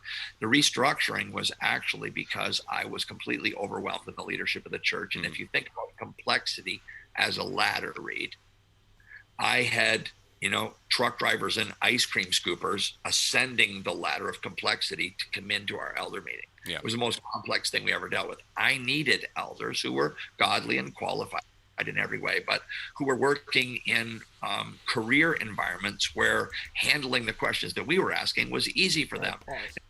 So he needed a bunch of white collar guys because James McDonald wanted to commit some white collar crimes. That's what it sounds like to me. Because you know what, an ice cream scooper. I wasn't aware that was a job, but okay, an ice cream scooper probably has the good sense to not go into debt at a rate of 70% of your total assets. Probably knows that's not a good idea. A truck driver probably knows that. Yeah, but see, someone with a college degree could tell you why it's not, even though it is. Yes. They can come up with enough justifications to tell you why it's not. Why it's perfectly fine. It's perfectly fine. You know why? Because 69. Nice. Well, see, there's some theory that I read, and blah, blah, blah, blah. And so it'll just work out just fine. See, it's, we covered this in my econ class, of course. See, yeah. Somebody in chat says, if you want to understand how Pharaoh's heart was hardened or why blasphemy against the Holy Spirit is unforgivable, this is the man to watch. McDonald is not only unrepentant, he is incapable of repentance. I mean, I hate to say that of any person, but you may be right. Funny that you mentioned Pharaoh having a hard heart. Preached a sermon on that today. If you want to check it out, just saying. But yeah, this is a man did no wrong. Oh, well, we probably should have told him because we could have fleeced him out of more money. No, you probably should have told him because they had the right to know that the organization they were giving money to was spending like drunken sailors. How about that? And maybe they would be merciful and give you more money to help dig your way out of it. But they had the right to know. Everybody sitting there putting their money in the collection plate had the right to know how irresponsible you were being with it. If they chose to be graceful and merciful and help get you out of it beyond that, or if they chose to, hey, I guess I should go to another church because this one's run by idiots, that would be their choice between them and God in that moment. But they had the right to know that you were spending like a madman. Especially if some of the assets that, are the assets that you would have to help pay for this are the assets that they make use of. And of course, they're the assets that also they pay to, they give. So that way there's money to maintain these assets. There's money that's made to pay the taxes and everything else that's along with that. And these are the things that, you would be willing to sell to get out of debt. And these are the things that they're making use of. I once had a pastor. Have you heard of Jesus? He was given a sermon on tithing, it's that sort of stuff. He was teaching on, giving, to the church and that sort of thing. And he and I really liked that he did this. He sort of addressed the elephant in the room, where he said, I understand that. I can't remember exactly how he put it, but I understand how this can sound. I understand that I'm standing here and telling you God told you to give money to an organization that I happen to represent and be employed by. I understand how that can sound. He sort of addressed that elephant in the room with a little bit of humility. You know what I mean? And yeah, I really did the same thing. that. That made me a little more inclined to put down, and maybe he was just playing the long game. Maybe he's gaming me. But I respected that humility. Like, look, I understand how this sounds, because Lord knows there's plenty of churches that want to play the guilt trip. Like, God said you have to empty your wallet in the here. While he's sitting there with a, the one Instagram account where it looks at all the pastors wearing like $1,700 sneakers and stuff like that. Oh, you got to give till it hurts. Yeah, okay, we buddy. should take those videos of that and then put them next to Sarah McLachlan's in the Arm of the Angel. Yeah, I know you're working at Burger King and living in an efficiency apartment, but stick more money in the plate, because that's how it can seem, and that's obviously not how it often is in a local church or even in a lot of big churches. But that is a concern people can have. Are they really going to be responsible with my money? All that. So yeah, if the church is $69 million in debt, regardless of where you go from that point, everybody sticking so much as a nickel in that plate has a right to know that. No disagreement from me. I mean, like I said, that's, if you're a member of our church, we show you the budget. We show you where the money goes. You have a say in it. I mean, down to setting the budget, and again, there's a procedure in place for things to vote for. So, again, if you're a member and you show up to the meetings, you've got a say. And you know what's going on. You know how it's being spent. And ultimately, you have a say in, when that plate comes by, of how much, if anything, you put in it. Like, yeah, maybe you were very, very insistent on the 10% and all, and that's great. But, if you feel this church is being irresponsible, maybe you're not ready to leave, but maybe you're like, you know what? Maybe I'm going to go send this to, I don't know, feed the children or something this week. Maybe I'm throwing good money after bad here. That's between you and the Lord. I can't tell you what to do there. Oh, yes, and I've said that before in a sermon on giving. I said, it's important for you to give. You don't necessarily have to give to your local church. It's a good thing to give to your local church. I think some of your money should go there, but you don't have to always give to your local church. That's correct. Hopefully, your local church, you would want to give to your local church because your local church are doing things that you would want to be a part of, one of which is by giving money to be a part of it. But yeah, like I said, anybody putting even some pocket change in there has a right to know if you're $69 million in debt. And no, James, the reason you tell them shouldn't be because, well, maybe that'll scare them into putting more in there. No, the reason you tell them is first and foremost because they have a right to know. Okay, because you have a moral obligation to be forthright about that and let them make a decision between them and God what they do with their money. Because it's not your money, James, okay? They're not your pay piggies. All right? You respect them. You have a respect for them. put the money in the plate, pay Peggy. His debt's not going away on its own. No, that's not the reason you tell them, James. That's so telling to me. Oh, well, we should have told him, because we could have fleeced him out of more money. Maybe that's not why, James. No, maybe if whatever this is, this building program, it might have been possible for you to not even go in debt in the first place. It might have been, maybe if you had, again, reproached this to them that you said, well, here's the building program, some necessary adjustments could have been made and the money could have been raised before you even begin to get into it. So now you're not even dealing with paying interest or anything. It's all paid off before you start construction. That's a possibility, and so then you're following what Proverbs says about not being in debt. Yeah, the Dave Ramseys of the world can get a little silly about it, but yeah, debt's not a good thing. You shouldn't be in debt. Right. I mean, obviously, there's some times where you've got to be, but number one, not $69 million, and again, though, getting as much of it paid off as you can before having to go into it. Sure, why not? Obviously a lot of degrees are worthless, but there's certainly degrees that are worth going into debt for. Especially depending on where you live. You got to have a car. So, if you got to go into debt for a car, then you got to do what you got to do. And most people will never be in a position in their life where they're going to be able to pay off a house in one chunk, and you got to live somewhere. So, better paying a mortgage than a rent, I guess. Yeah, go into get a mortgage. That's fine. Those things are fine. If you have emergencies, yeah, you could stick stuff on a credit card for an emergency.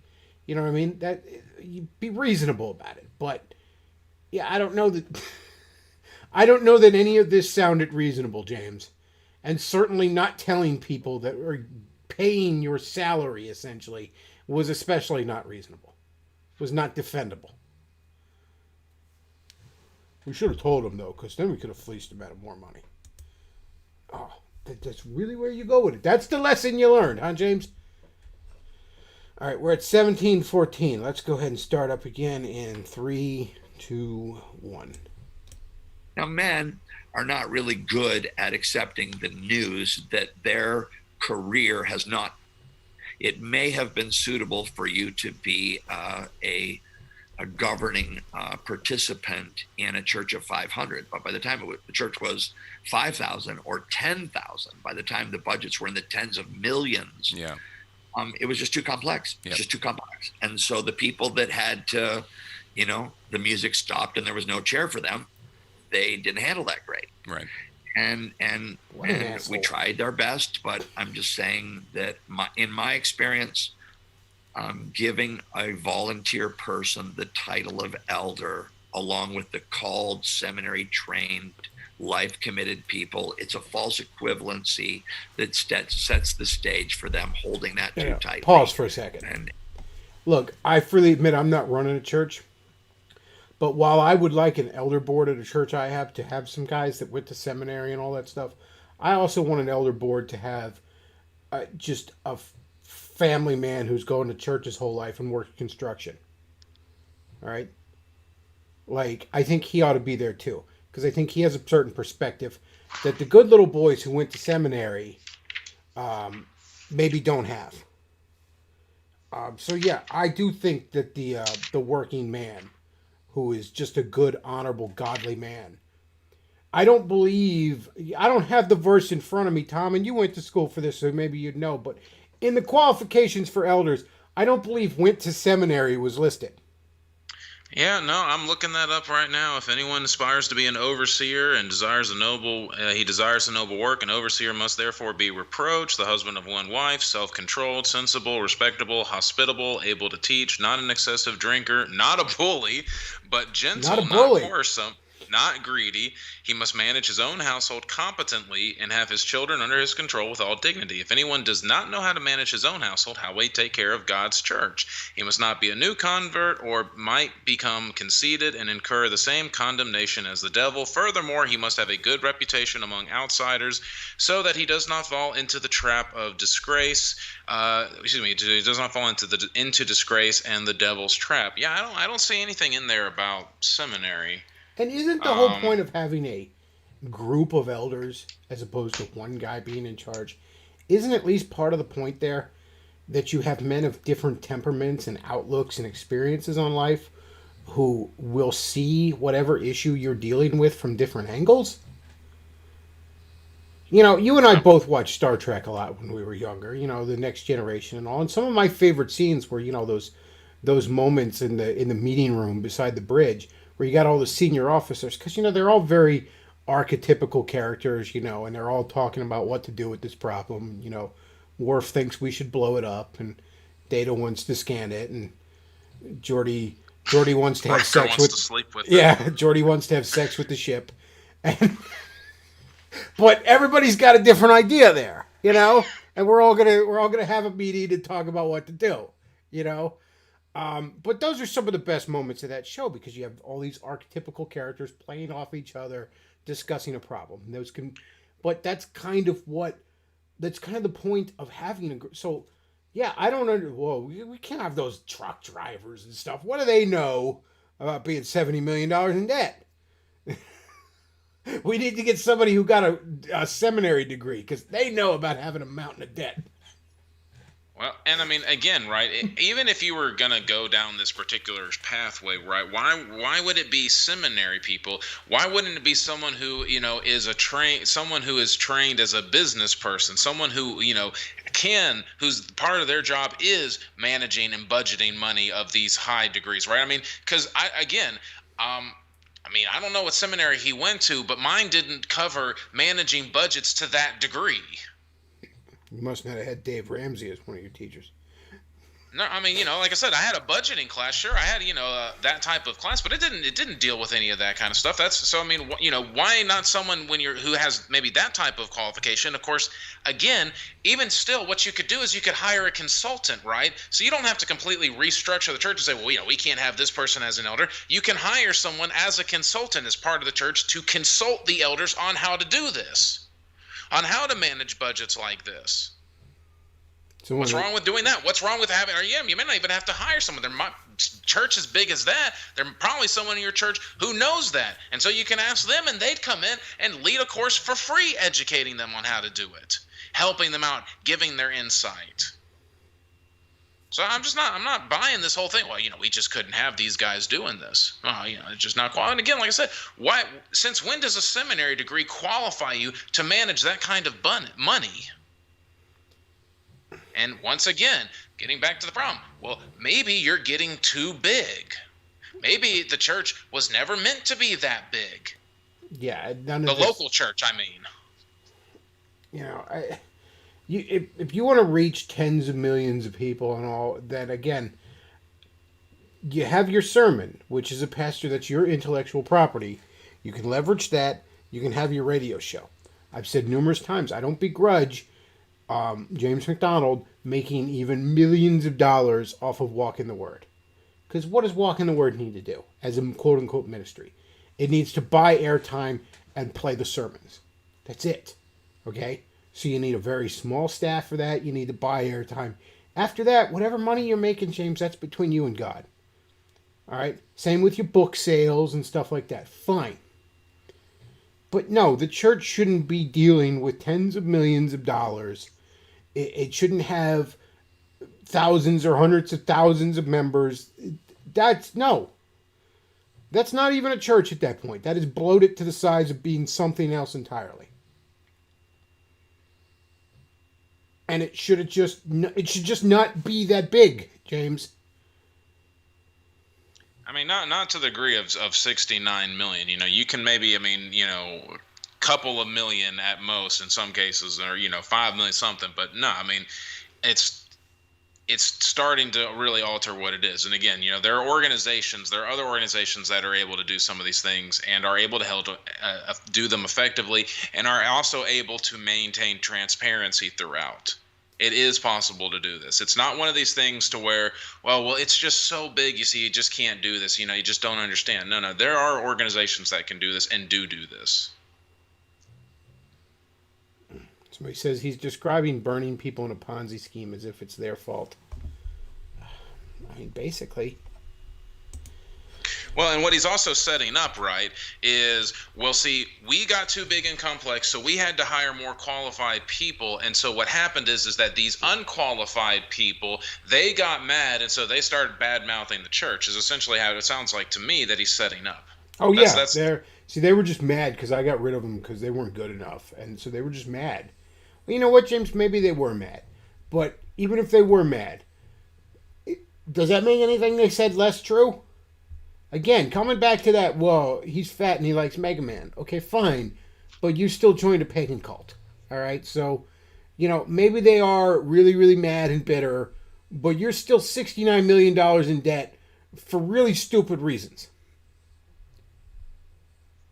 So, what number are we at? We are at 1807. Okay, perfect. So, start in 3, 2, 1, go. And I've very seldom seen a man able to accept that role and then willingly lay it down for the peaceful transition of power so that people with greater competencies can take their place. I think that's very insightful. Yeah. So that led to a lot of behind the scenes kind of things. And then, there was continued missteps that we made. And candidly, we had what we called a performance culture, where we had very, very, very high accountability for staff and for their performance. And everybody is up for that when it comes to hiring time. But when it comes to, this has to change within 90 days or we're going to have to make a change. I don't think I would ever attempt that again. I don't think I even believe my beliefs about love and community. And I constantly felt a tension between who I needed to be to pastor this church and obey the scriptures and who I needed to be to run this organization with a performance culture and a commitment to managing people. And tons of people flourished under it. In my last month at the church, we were awarded Best Christian Workplace. We were named to that list. A lot of people don't know that. That's something that comes from an anonymous survey with every one of the 500 people that worked at the church. Every one of them filled out the survey to send it to the organization. And we've been trying for 3 or 4 years to listen to our employees and to make it a more healthy place to work. And, Ken Sandy, for example, who started the Peacemaker Ministry. Pause. Why does it sound like he's describing a warehouse, shipping widgets out, not a church? Well, this sounds like a business, James. I don't know. That doesn't seem like how you registered with the IRS. Well, when he was talking about, this whole system to where, many people, flourished under it. My mind immediately went to Revelation 18, where it talks about, Babylon the Great has fallen, and there's this great city that falls. And it says, the kings of the earth who had committed sexual immorality and shared in her sensual, excessive ways will weep and mourn over her. When they see the smoke from her burning, they will stand afar in fear of her torment, saying, woe, woe, the great city Babylon, the mighty city, for in a single hour your judgment has come. The merchants of the earth will weep and mourn over her, because no one buys their cargo any longer. Cargo of gold, silver, jewels, and pearls, fine linen, purple silk, and scarlet, all kinds of fragment wood products, objects of ivory, objects of expensive wood, brass, iron, and marble, blah, blah, blah, right? All of that is gone because this great city Babylon has fallen. Just because people are flourishing in your system doesn't mean that it's a great system by necessity. Lots of people here in Revelation, they flourished in Babylon. That's why they're weeping when the city is gone, when it's burning, is because they were flourishing there and now they're not able to flourish there anymore. Babylon's not lifted up as a good thing, though. So just because you had this system here and people were, making a lot of money and doing well, that doesn't mean that was a good thing.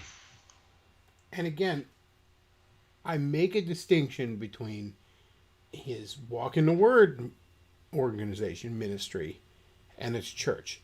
It would be one thing if he was running his Walk in the Word thing, like, look, we have to have the best audio we can have, that kind of stuff. My producer's got to be the best I can find. Fine, whatever. If that was being run a bit more like a business than a church, I would understand, because its purpose is to put out a product. Now, that product is supposed to be ministering to people. The quality of it, I think, is pretty questionable. But we'll set that aside. That product is the sermon that you're putting on the radio so people can hear it in the car. And that's a valuable thing. Those sorts of things reach a lot of people that wouldn't necessarily go to a church. That's a valuable thing. Fine. His in particular wasn't, but whatever. Well, I wouldn't begrudge you running that more like a business. But a church is different. A church is supposed to be a flock, a community. Put your money where your mouth is. Yeah, like a church is supposed to be a flock and a community. That's one of the reasons I don't think a pastor should be making shocking quantities of cash directly off of a church. And look, I think they should be taken care of. Salvation may be free, but their rent ain't. I get it. They should be taken care of. They should be rewarded for their hard work. Fine, but they shouldn't be making more money in a week than a lot of us are making in a year. That's ridiculous. And part of that is because you're a church. Okay, if you have all this excess money coming in, you should be using it to send a missionary overseas, or go to the homeless shelter and hand out blankets and Bible tracts, or do something like that. Okay, you should be doing something useful with it. And again, I don't begrudge you making stupid amounts of money off of those other endeavors, your book sales and your ministries and your podcasts and whatever. Fine. But that's different than the church. The church is not a business, is not at all like a business, and should not at all be run like a business.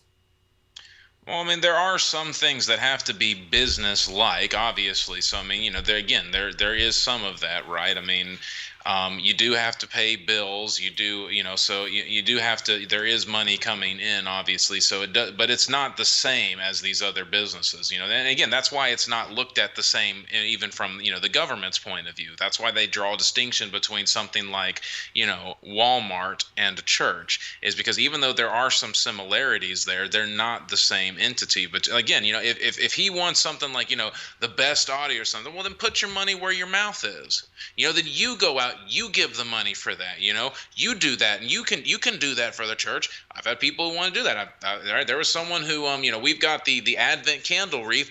They donated that. They wanted to do that. They wanted it to, they wanted us to have that Advent candle wreath. They wanted to do something nice, so they donated it. All right. There's things that I've donated to, a good number of things that I've donated to the church here. So, because again, to me, this is something that I think is important, but I don't want to have to force the church to spend its money. So, you know what? Fine. I'm going to give this and I'm going to donate. And there's a number of things within there that, again, just people have just given because that's how they want to give.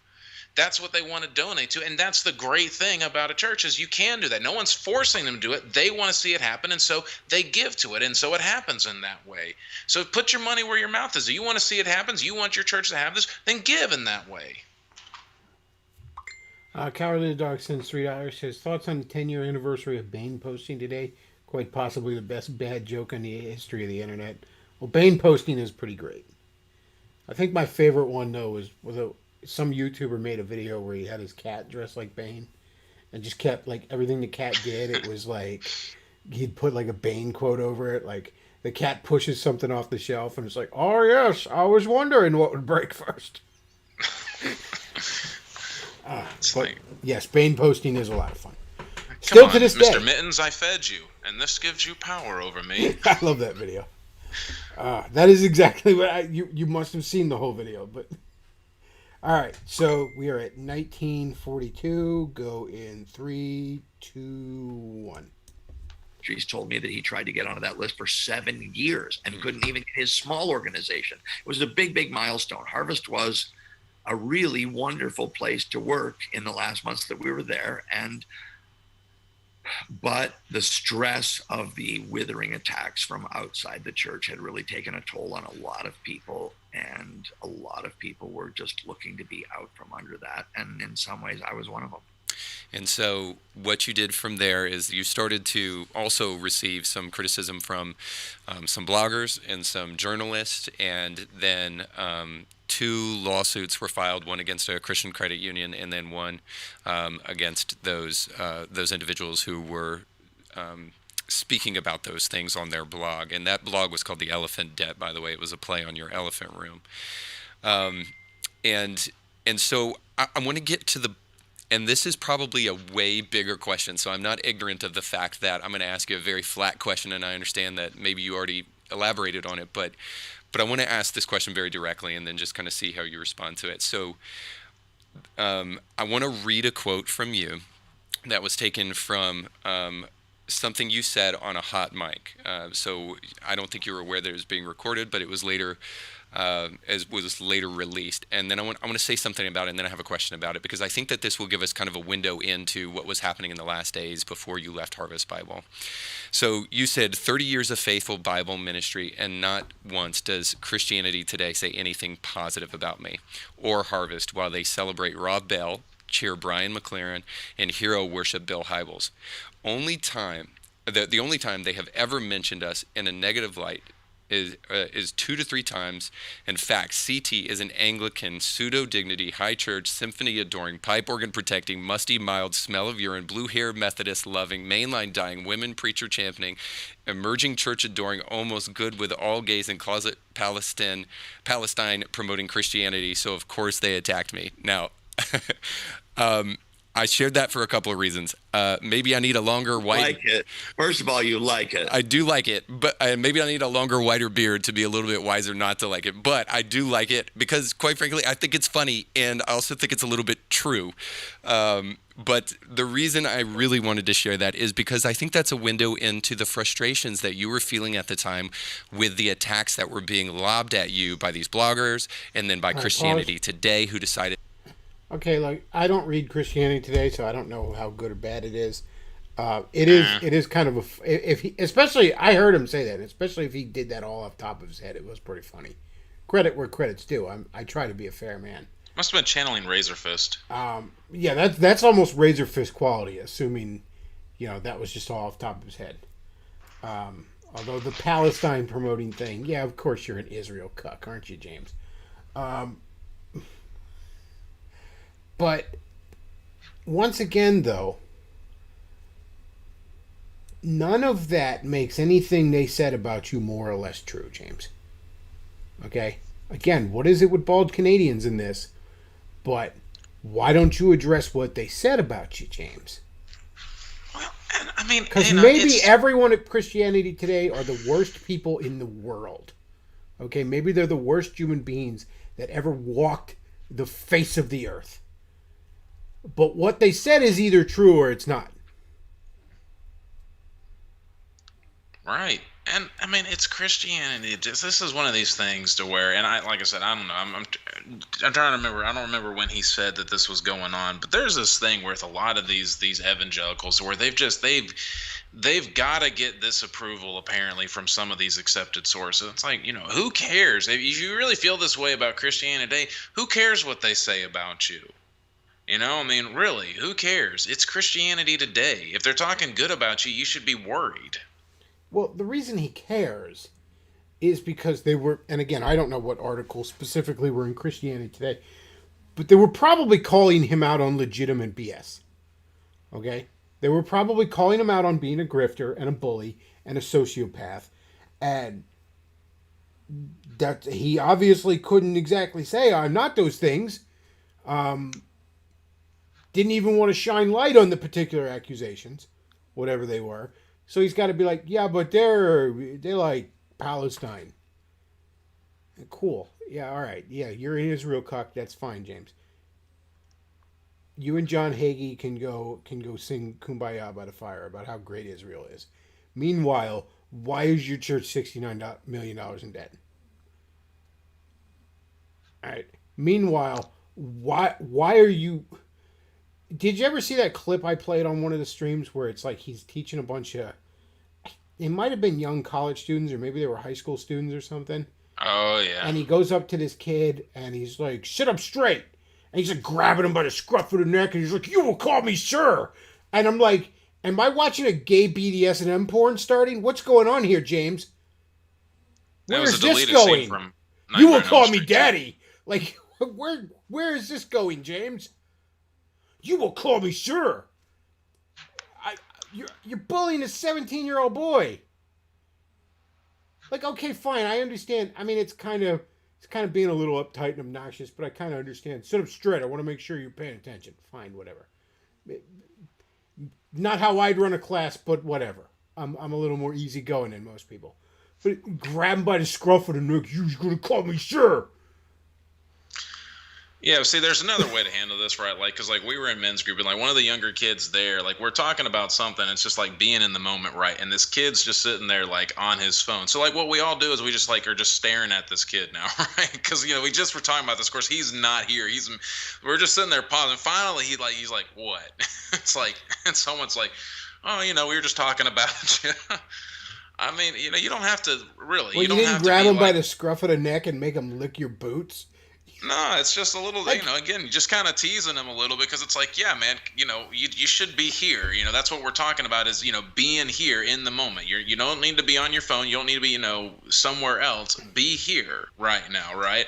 But again, you can approach that. There's a time to be stern. There's a time to, you know, be, I guess, aggressive or something. But then there's also a time to not do that. And like, to me, it's, you know, you can be a little bit more aggressive maybe in the pulpit when the text is sort of allowing for that, you know, when you're dealing with, like, you know, God speaking in judgment, that's the time to be aggressive. But that doesn't always need to be your posture. And again, it's about, like, okay, like I said, maybe, you know, you say, hey, sit up straight, fine, whatever. But James wasn't concerned about whether or not this young boy was soaking in the education. He was mad that this kid was disrespecting him. How dare, does he know who I am? Why, I'm $69 million in debt, I'll have you know. Like, that's what it was. It was, you will respect me, you call me sir. Like, who the hell are you, James? You know, like, that's the point. Like, that's what it was with him. It's, he's gonna respect me. All right. And that's what it is for Christianity today. You know, how dare they criticize me? And again, you know, same thing with Julie Roars. She's a gossip slut. Like, look, you say what you want about Julie Roars, but, you know, she could be an actual slut. It doesn't make anything she said less true, okay? 2 + 2 = 4, even if it's Hitler saying it. Yeah, James, you could show me a video of her strangling puppies for the sexual thrill of it, and it wouldn't make anything she said about you less true. Now you've just made it weird.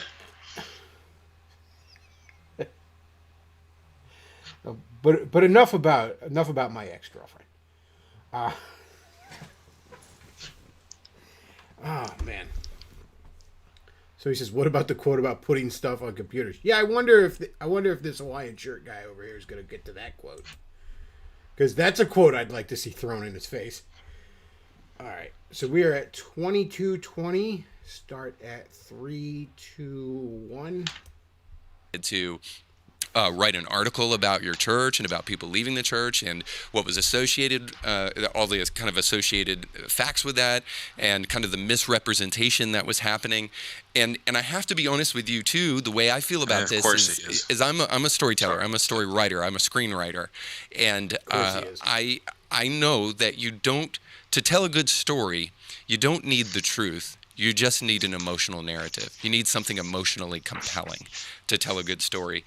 And I can understand, especially as a pastor and dealing with some of the situations that I've dealt with, why you felt attacked and why you felt like you were being unjustly treated. And I don't think people give pastors enough kind of room here to be human, because the reality is who would want to be in your shoes at that moment with this financial difficulty that you guys were facing as a church, with all of these things being... So this is something. Okay, well, we got to give him room to be human. He's just venting a bit. Here's the thing with that. Now, I actually remember when, like, his rant was being covered in Christian circles, and they were bleeping out the word prick. And it's such a mild word, I don't even view it as a swear word. So I'm like, what are they bleeping out? You know what I mean? Because it would be P and then like a 4-letter word with P, and I'm like, what are they even bleeping out? But whatever. Let's say prick is a swear word. Let's say you're enough of a big wet vagina that you think prick is a swear word. Fine. Here's the point, though. I'm certainly not going to throw stones at somebody for swearing. I don't know if you've noticed, but I tend to do that sometimes. What? But James McDonald, again, is the kind of guy that's out there like, Christians shouldn't see R-rated movies and stuff like that, right? So there's the hypocrisy element of it. Don't run around acting pure as the driven snow and then curse like a sailor the next day. And then talk about putting child porn on someone's computer the next day. Don't do that, all right? So don't give me the, he was just being human thing when, you know, he told me I'm going to hell for watching The Terminator. Don't give me that. Well, so part of me, I guess, again, this is where I just would sort of want to, you know, ask the context here. I mean, is this something to where it's like, you know, is this being said in a church meeting or something like that, right? Or was this something that was said, you know, while he's in a car and he's, you know, just driving with someone that, you know, a trusted confidant, right? It's one thing to, like you were saying, I agree with you with the hypocrisy, right? But I mean, what's the context here of the open mic? It's what, because to me, it's very different if he's saying this in sort of a more professional setting versus if it's, you know, well, this is something that's sort of said, again, you know, just like, you know, in a car, in a personal house, something like that, where it's like there, yeah, you are acting sort of, you know, more human. Versus, again, in a more professional setting. If this was said sort of in a church, well, you should have been more professional. You can, you know, say, well, you know, it's unfortunate that Christianity today is wanting to constantly portray us this way or whatever. It's another thing to go off on a tirade. But if you were something where, you know, you're in, again, a less formal setting, to me, yeah, there's more room there. And then, of course, again, right, even there, it's like, well, I'll give you an example. I was really frustrated with something the other day, and I was going off, and I swore a little bit, and I was like, well, dang, I shouldn't have done that. You know, Lord, forgive me from my lips here. I mean, you know, it can happen. So you can do that. You don't have to sit there and justify the rant. Again, though, like I said, the hypocrisy is the biggest thing with me. Don't get up on your high horse about something that you know you're doing. All right. Don't sit there and tell me, well, Christian has no business seeing an R-rated movie, and then, you know, go off on a rant about how Julie Roars is a whore. All right. Like, you pick a lane. All right. You want to be the edgy biker pastor. Okay, fine. But pick a lane, champ. All right.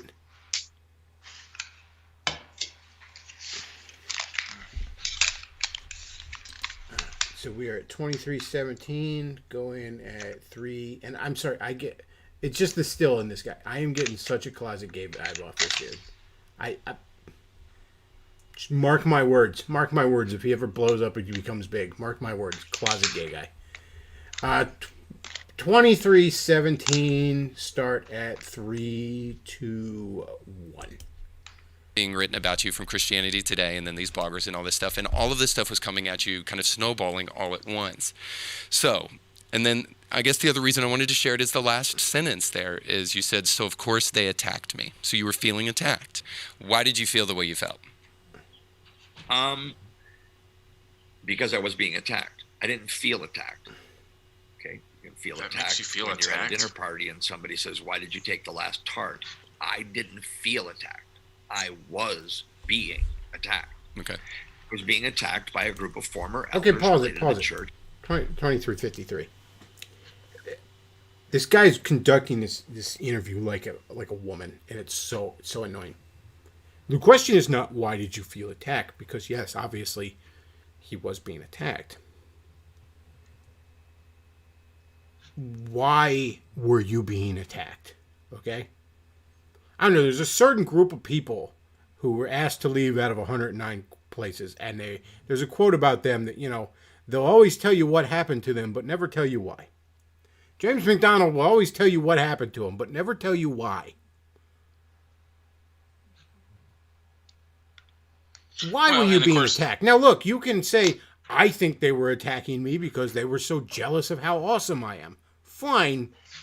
It's not why, but fine, maybe that's what you've told yourself. But why were they attacking you, James? What was their claim, and what do you think? What do you say to that claim? And yes, sure, why do you think they were attacking you is fine. Why do you think was the real reason? Those are questions you ask. What were they saying? What do you say about that? And sure, why do you think they said that if they were wrong? Right. What were they saying? What is the actual attack being lobbied? So you go to the whatever elephant den, or go to where some of these other people are posting some of these things. You say, well, James McDonald is X. That's what they were saying here. So James, how do you respond to them saying that, you are X? Yeah, not how did that make you feel? This is asking Biden what his favorite ice cream flavor is, kind of question. How did that make you feel? What is his favorite flavor? I don't know. He depends on when you ask him, because he is suffering with terrible dementia. How did that make you feel, James? Do you need me to hold you? Are you going to cry? Well, and I mean, look at how defensive no offense, right, but look at how defensive he got when he said, you felt attacked. I didn't feel attacked. I was attacked. Like, whoa. Okay, cool. You were attacked. Why? What were they saying, James? Wow. Well, again, that's just the bully in him. He didn't like how this guy asked the question. You will call me sir.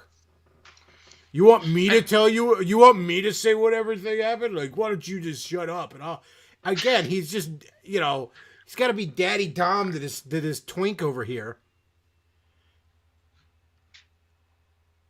That's just because I was like, did you really need to correct him on that? That was silly. I didn't feel attacked. It's like, well, no. So again, hey, if you're being attacked, wouldn't you feel attacked? Yeah, that's great, James. Why were, what were they saying? That's the questions that needed to be asked. So what were they saying? What are your responses to it? And if they were wrong, why do you think that they were, after he goes through his tirade about how wrong they were, well, why do you think they were saying that then? What do you think led them to believe that, or led them to make that accusation? 2353, start in 3, 2, 1. It wasn't the people on the Elephant's Debt website. It was the people that were feeding them factoids, some of which had a basis in truth, some of which were just their viewpoint. And I got to be candid, I don't really lack thick skin. Really? I'm not bitter toward any of those people at all. I'm really not. I could see any one of them right now and have a loving conversation with them. I'm going to press X to doubt, James. James. That. Can we get some X's in the chat here to doubt? On the sheep. It's the way that from the beginning of this part of the story all the way through today, most people, that's why I don't like the megachurch conversation, because it doesn't see the individual. It doesn't see the lady who tried to get her husband to come to church for 4 years to listen to a pastor that communicated in a way that she thought that he could relate to, and then he came and gave his life to Christ and got baptized. Then all this happened, and he's I told you the whole thing was BS. Pause. No. You don't hold salvation to blackmail and abuse God's people like that. You don't do that. You don't sit there and say, you can't bring this up because then he's going to respond to it. If that's the way that he responds, then maybe you shouldn't have done it in the first place here. Don't hold them responsible for that. Don't try to blackmail them holding the souls of other people hostage for your actions. Don't do that. Maybe you should have thought about that then before getting the church that far into debt. Maybe you should have thought about that before you decided to get rid of these people in the way that you did. Where was your concern for that wife and her husband then? It's easy for you to bring that up now. How dare you do that? I'm very critical of the Catholics of this, and I'm very critical of any non-Catholics that pull this, where once wrongdoing has been exposed, it's, but look at the damage to the reputation of God's church. Well, it's not the whistleblower's fault. All right? The whistleblower was doing what needed to be done. It's the fault of the people that were doing the bad things. They're the ones that caused the damage. The whistleblower was merely performing the first step in fixing the damage. That's like shaming a kid who's getting sexually abused because, it was the principal who was doing it, and so now the school's in turmoil. Well, the principal's the one that you need to blame. That's literally what abusers always tell kids, like pedophiles always tell kids. You know, you're going to get in trouble if you tell people. You know. Oh, I don't want to hear this because it's this. I don't want to. Oh, I mean, again, just. Man. And by the way, I could have a loving conversation with any of these people. Again, Mancow made fun of me on the radio, so I want to put child porn on his computer. Don't come at me with that, James. And look, I'm an asshole who is full of wrath. I will freely admit that. There's a lot of people on God's green earth that, save for the grace of God, I would not be able to have a loving conversation with. And I will admit that, because I'm not a hypocrite. I'm many things, a lot of them not good, but I'm not a hypocrite, James. All right? You and I both know that that's bullshit. I could have a loving conversation with... I don't think James McDonald could stand in the same room with Julie Roars without resisting the urge to punch her in her face. Well, just look at how he responded when he said, I was being attacked. Compare that with, I had a loving conversation. Those two things are not the exact... you don't have both those attitudes like that. This man has a deep problem with anger. And I say that someone as myself has quite the problem with anger. Okay? And we can smell our own, James. I know it. Okay? I know behind the fake bullshit church guy smile that there is a deep, deep reservoir of rage in you, James. I don't know where it came from. I can't speculate on what put that there, but I know it's there, James. I can see it in your eyes. I know it, all right? So it just rolls off my back. I don't care, but I mean the damage to the church. I could have a loving conversation. Bullshit, James. Bullshit. Okay? We both know that's bullshit, okay? And you might have this fucking twink interviewing you fooled, okay? But we both know that's bullshit, all right? Dollar store Milo Yiannopoulos over here might be buying your bullshit, but I'm not, James. All right? I know you are an angry man. You're a very angry man. You don't literally violently lash out at a 17-year-old boy for slouching in a chair if you're not an angry man, James. I see it in you. I see it. It comes to the surface. You try to hide it. You try to put a cork on it. But I see it, James. So don't sit here and tell me about how loving you are and then try to flip it around. And, no. I was concerned about the damage to the church. Just think of the husband who was finally led to Christ because of how cool I am. And now he's going to question his faith because it turns out I'm an asshole. And someone exposed that. And you don't think that God can still, save that person in spite of you? God's going to save that person. He's going to be saved in spite of you. Guess what, James? Your teaching stands apart from you. You understand that? I said this yesterday. You can separate the art from the artist, the actor, the actor from the performance, the musician from the music.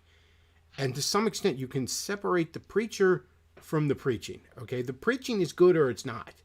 A lot of what Ravi Zacharias did is some really good apologetics work and some really good writing. And it turned out he was quite the sleazebag. Doesn't make anything he said more or less true, James.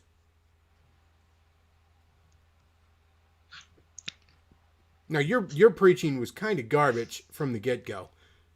But it's not garbage because you're garbage. It just doesn't stand up. All right? But yeah, don't snow job me with this. I'm a loving person and I would just give Mancow a hug if I saw him. No, come on, James. I'm not that stupid. All right?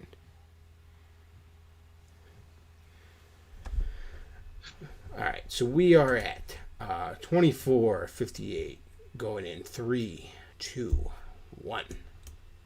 And he'll never go back to church again. That's what we should be weeping for. Not for James McDonald. My goodness, the messenger is nothing. The message is everything. Mm-hmm. It's for the damage done. The people who get into the power store. Well, I want that chair. Well, I want to be in charge. Well, great, take it all. we Again, don't sell me this bullshit, James. And yeah, there's a lot of people that are disillusioned with the church because of the things you pulled. I could lecture myself as one of them.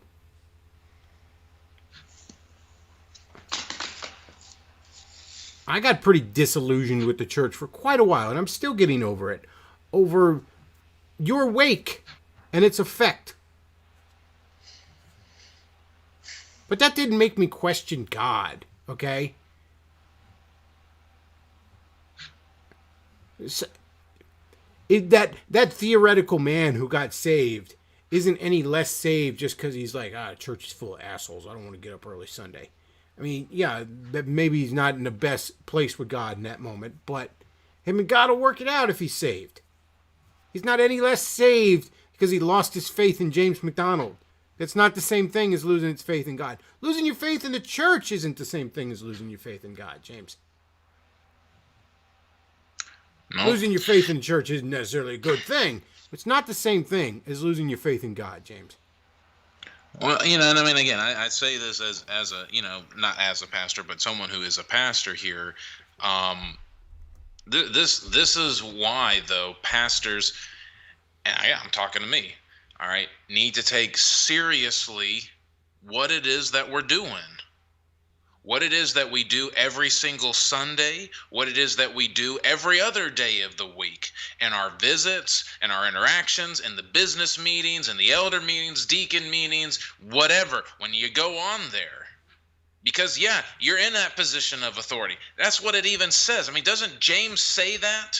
Huh? Not all of you should aspire to be elders and teachers because you're going to be judged more harshly. It's something to be taken seriously. That's why it's an honor. It's not something to be done recklessly. I wouldn't. Not something where you just throw away all of the tradition and all of the teaching and education to go do whatever you want because you're so much smarter than everybody else. Maybe there's a reason why they didn't do those things. David Wood had a really good video in the aftermath of the Ravi Zacharias scandal breaking, where he talked about, part of the problem with Ravi was everyone around him wanted to protect him, and they just let this go on. Got to protect think of the damage it could do to the ministry. And it just let this toxic bullshit go on that Ravi was doing. But also, maybe as a leader, you need to be a little bit more honest about your faults. And I'm not saying you got to air your dirty laundry for everyone to see. I'm not saying you got to bare your soul and all, but maybe you as a leader shouldn't be hyping up how awesome you are. Okay? Maybe you shouldn't be building someone's faith in you. Well, that's exactly it. We have got to get rid of this celebrity mentality in the church. It is harming us left and right. All right. Again, this is something that, what Paul talks about in Corinthians, right? Well, I'm of Paul, I'm of Apollos, I'm of Jesus. He's like, really? Who is it that ultimately is saving you? It's supposed to be about Christ. That's to be the main celebrity there. It should be Jesus. Are people going to kind of naturally do this? Yes, unfortunately, they are going to naturally tend to do that. But that's not something that you should really try to aspire to or anything. It's like, look, if I've offered anything, great. And again, there should be a certain sense of, it makes you sort of cringe a little bit when someone says, oh, you're such a good job, you do such a good job. Because ultimately what? You want God to be receiving that glory. That's why you should make it, not because you don't know how to take a compliment, because you realize, man, I feel like I'm kind of taking from God when they're saying that. That should be kind of the attitude that you want to have. You say, I want God to have the glory here. Christ is the one who should be central in the sermon. He's the one that should be receiving the glory. They should leave saying, man, look at how good God is, not how good that sermon is. Again, that people just don't naturally do that, but that should be where you should be trying to go. That should be the attitude that you have, that you want to direct to them there. Well, I'm reminded of what Paul said, where he said, Christ came to save sinners, among whom I am chief. And I'm reminded of what one of my favorite preachers says, James McDonald. Steve Brown says, when he does a prayer at the start of his Monday show, because he just has a little 15-minute show on the radio. He does a big prayer to start his Monday show, and he says, pray for the one who teaches. We would see forgive his sins, for they are many. We would see Jesus in him only. You know, it's... You should, again, you don't have to air your dirty laundry, but you kind of need to be out there with, like, yeah, you know, every time you're out there, like, hey, you know, we shouldn't be doing this. This is, you know, we're all sinners. And I'm talking to myself here too, guys. You know, to the point where if there is a scandal where it turns out you're doing something really, really terrible, it shouldn't shake anyone's faith, you know? Because you should have been teaching to these people that we're all kind of shitty, and that's kind of one of the central tenets of this. You know, but see, here again, there's the pride, is because, you know, there are a number of pastors who try to create protections for themselves to avoid many of those scandals, because they recognize that they are a sinner, that they are fallen, and so they try not to give themselves opportunities. That's why they set things up in those particular ways. Again, there's a reason why people did things that way. There's a reason why some of these barriers were put up. But see, there's a number of people who are very, you know, want to think that they just know better. And so they just ignore those things. They ignore those barriers, tear them down, because it's more efficient, sure. But it creates a whole lot more opportunity for sin to work its way in. Just like dictatorships, very efficient form of government. Whole lot of fallout that can come from it. It's very efficient, but it ends up doing a lot of terrible things, but very efficiently. Oh, well, that's the problem, is that when it does want to do terrible things, it's very efficient at making those terrible things happen. But yeah, you lead this whole culture about, again, by his own admission, legalism, and you know, because we'd rather lean that way than license. All right, fine. But then, yeah, when it turns out that, you know, and again, you know what? No one really lost their faith because of James MacDonald. Nobody did, because what was revealed about James MacDonald that wasn't obvious at a glance? This is something that personally frustrates me. I realized that he said a naughty word on the radio and that's why we're going to, you know, that's more upsetting to a lot of churchians than all the other stuff he was doing, because all the other stuff he was doing was obvious. James MacDonald being a sociopath and a bully was obvious to anyone that listened to even a couple of hours worth of his sermons. If you listen to him on the radio for a few days in a row, you should have picked up on that. But here's the kicker, and what always upsets me with MacDonald. It's not that people didn't see this in him. They did see it, and they liked it. They heard the same sermons I heard.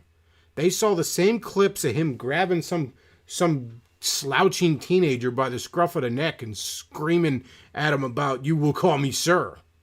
And they liked it. Because they wanted Daddy to tell them what to do.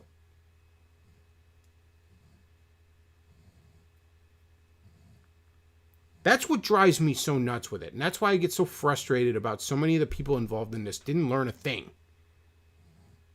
You know, all the affiliate churches, you know, Harvest Lancaster in my county has a different name now. They faked their death and they dyed their hair a different color and all, but did they learn anything? I don't know. I wouldn't put any money on it. Why were you following that guy in the first place?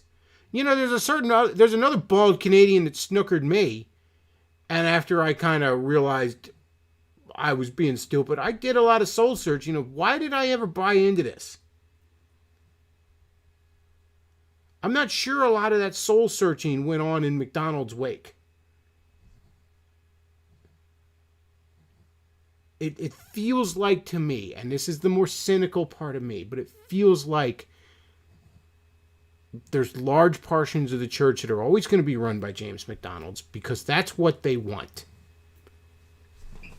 They want Daddy to tell them what to do and to yell at them and to be the bully, to be the paper alpha. They want that. Now, I'm the exact opposite. If anything, I lean in the other direction. If anything, I'm fuck you, Dad. I'm going to turn my music up real loud. I don't like being told what to do or telling other people what to do. outside of certain proclivities I have. Not by at least a male, anyway. Yeah, not by a dude, at least. You know, that's what am I, some sort of fag? Like, but you know, outside of the bedroom, I'm not keen on that. You know, but a lot of people are. A lot of people want that order. They want that stability. They want that so bad. And that's how you get this. And I mean, honestly, if 5 years from now this guy has rebuilt himself up another little empire, I'm not going to be the least bit surprised. I'm really not.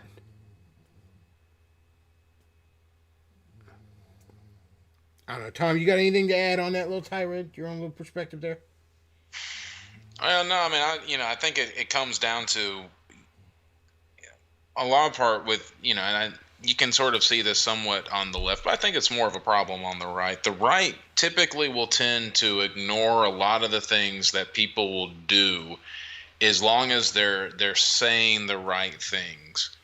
Well, he's talking about Jesus in the right way, and he's talking about God in the right way, and maybe he's talking about certain sins, and so all of these other things that are sort of going on, they'll ignore, they'll excuse that because he's saying these things, right? Because again, it doesn't take long with certain people that when they stop saying some of these things, how quickly people can, just turn. Like I said, I mean, Matt Chandler's lost a lot of support from people. David Platt has, because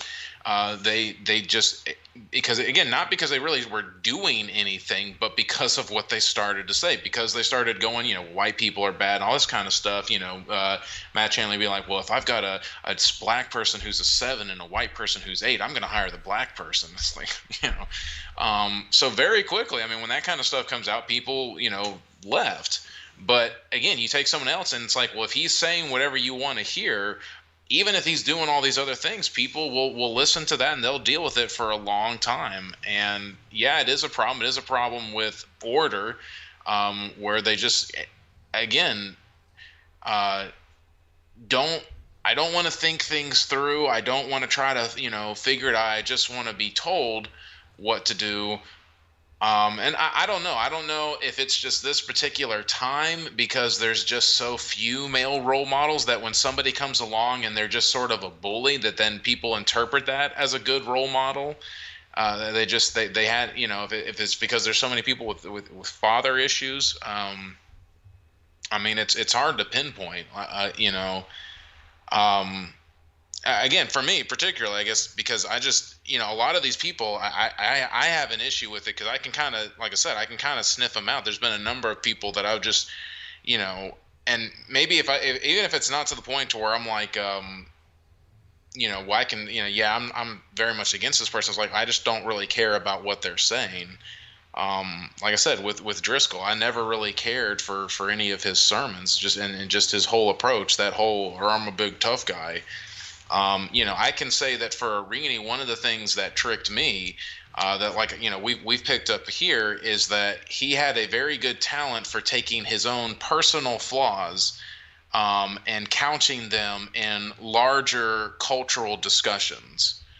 So any issues that you had with him, it was the Protestants versus the Catholics. It's not you having an issue with him. It's just because, oh, you're a Protestant.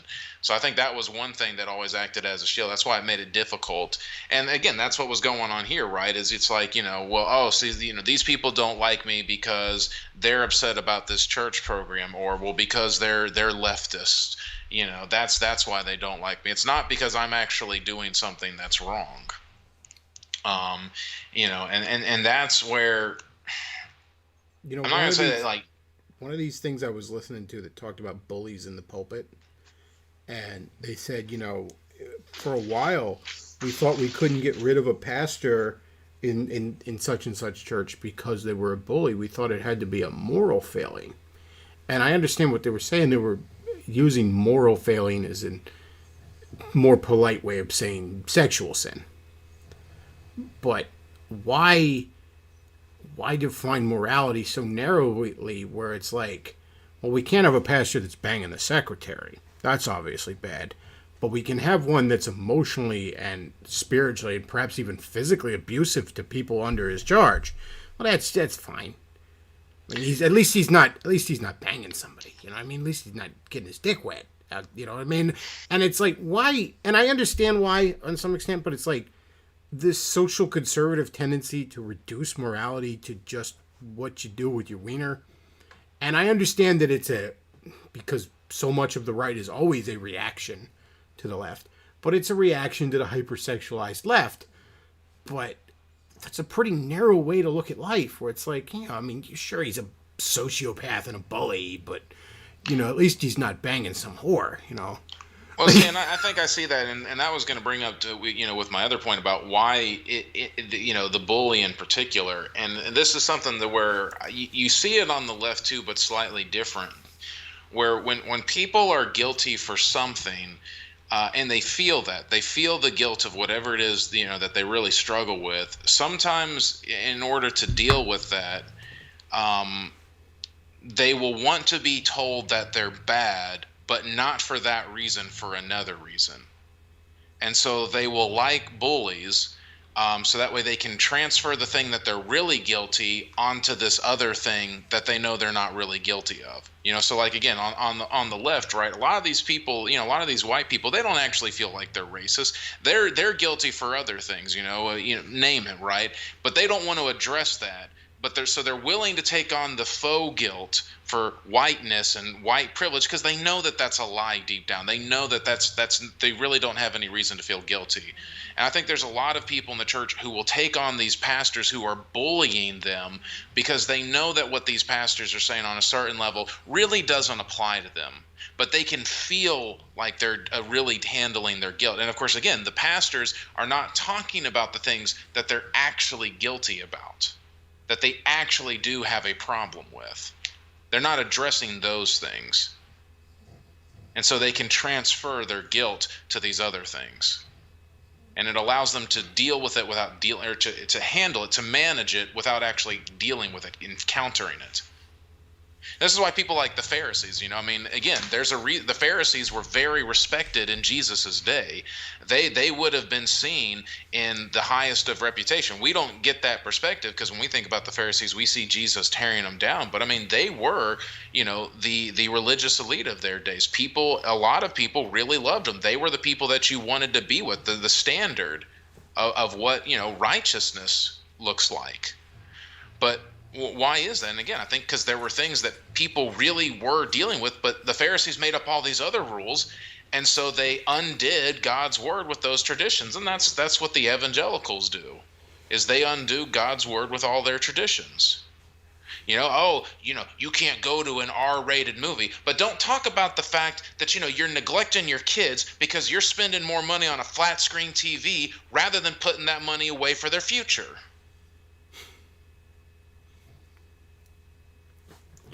So you'll feel bad for going to the R-rated movie, which you really don't need to feel bad for, because what you really feel bad for, they're not talking about.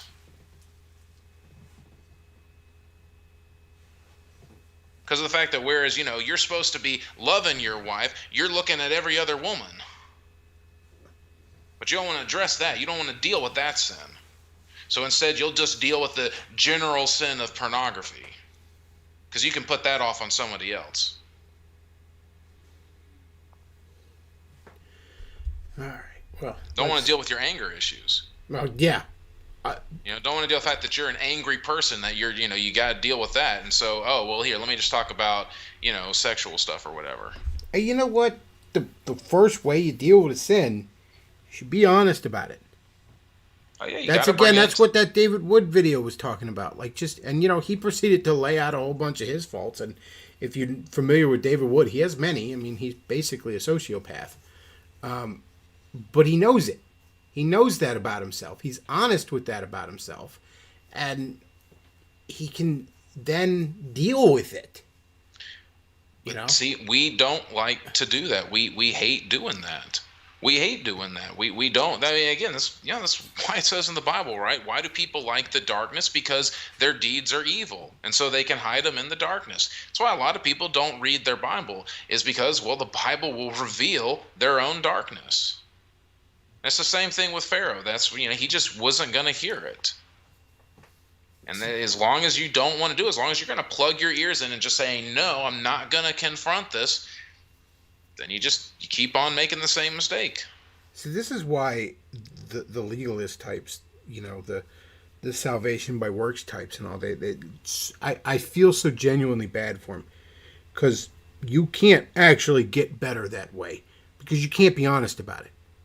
Right. If I know I'm okay, I'm my standing with God is okay, not because of me, but because of what He did. I can actually be honest with myself and with Him and come forward with some stuff and say, hey, yeah, I am a angry, fat pervert, okay? That is a reality of me. We should be working on that stuff. I can be honest about that. I don't have to deflect to some other sin as a worse deal and that kind of stuff. It's the old joke of how many evangelical preachers do you see that are going on about lust and are 300 pounds? Maybe we talk about gluttony too once in a while there, champ. You know what I mean? But somebody else's appetite is out of control on something else. So we'll talk about that. Yeah. You can be honest with, if you don't have to act like, you're this moral, upstanding guy, okay? I'd respect it a lot more if James McDonald was like, I have anger issues and I would like to punch Julie Roars in the face, because at least he wouldn't be lying to me. We can go from there, champ. We can deal with that, okay? But if you're just going to sit there and act like, I would give these people a hug. Who are you trying to convince there? Because it ain't convincing me, and I can rest assured it ain't convincing God.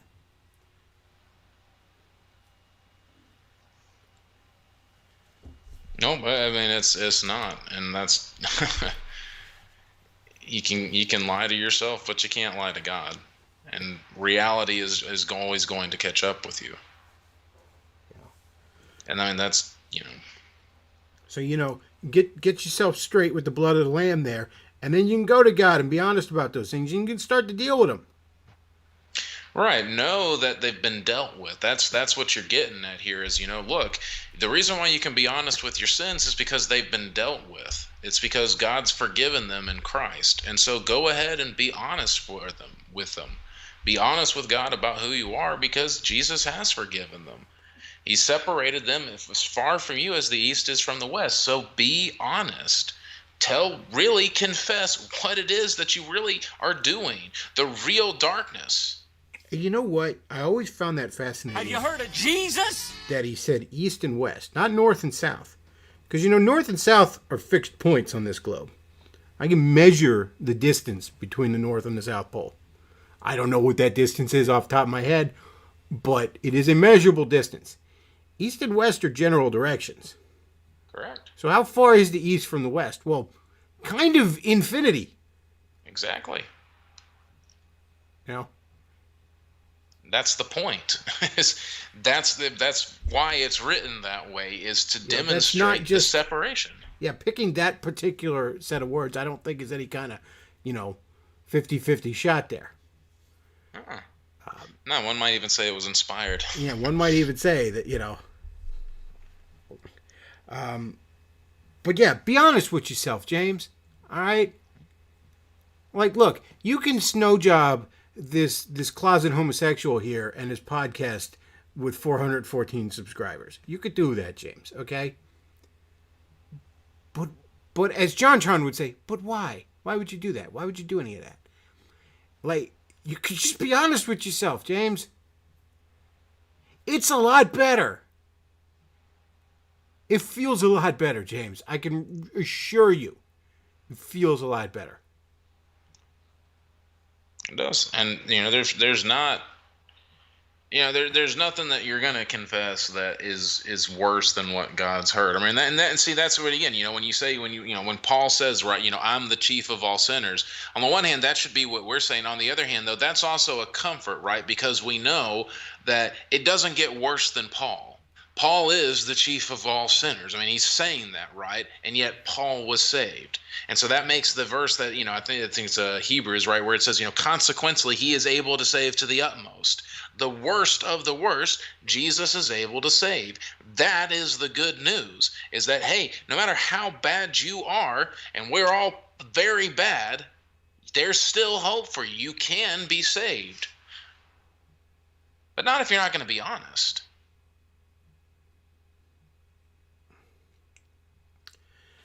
God will save you from what you ask him to. If you're not asking him to save you from certain things that you need him to save you from.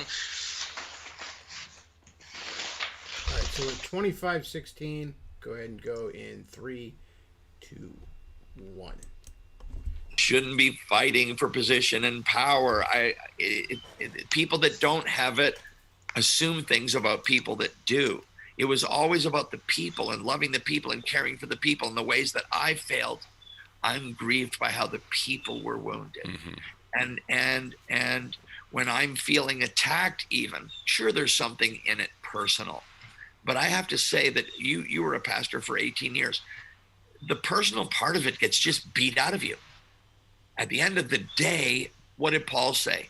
And besides all of this, so all the beatings and the left in the deep overnight and all the things that Paul had endured, but he said, besides all of this, the care of the churches. Mm-hmm. And the burden that you carry for the people.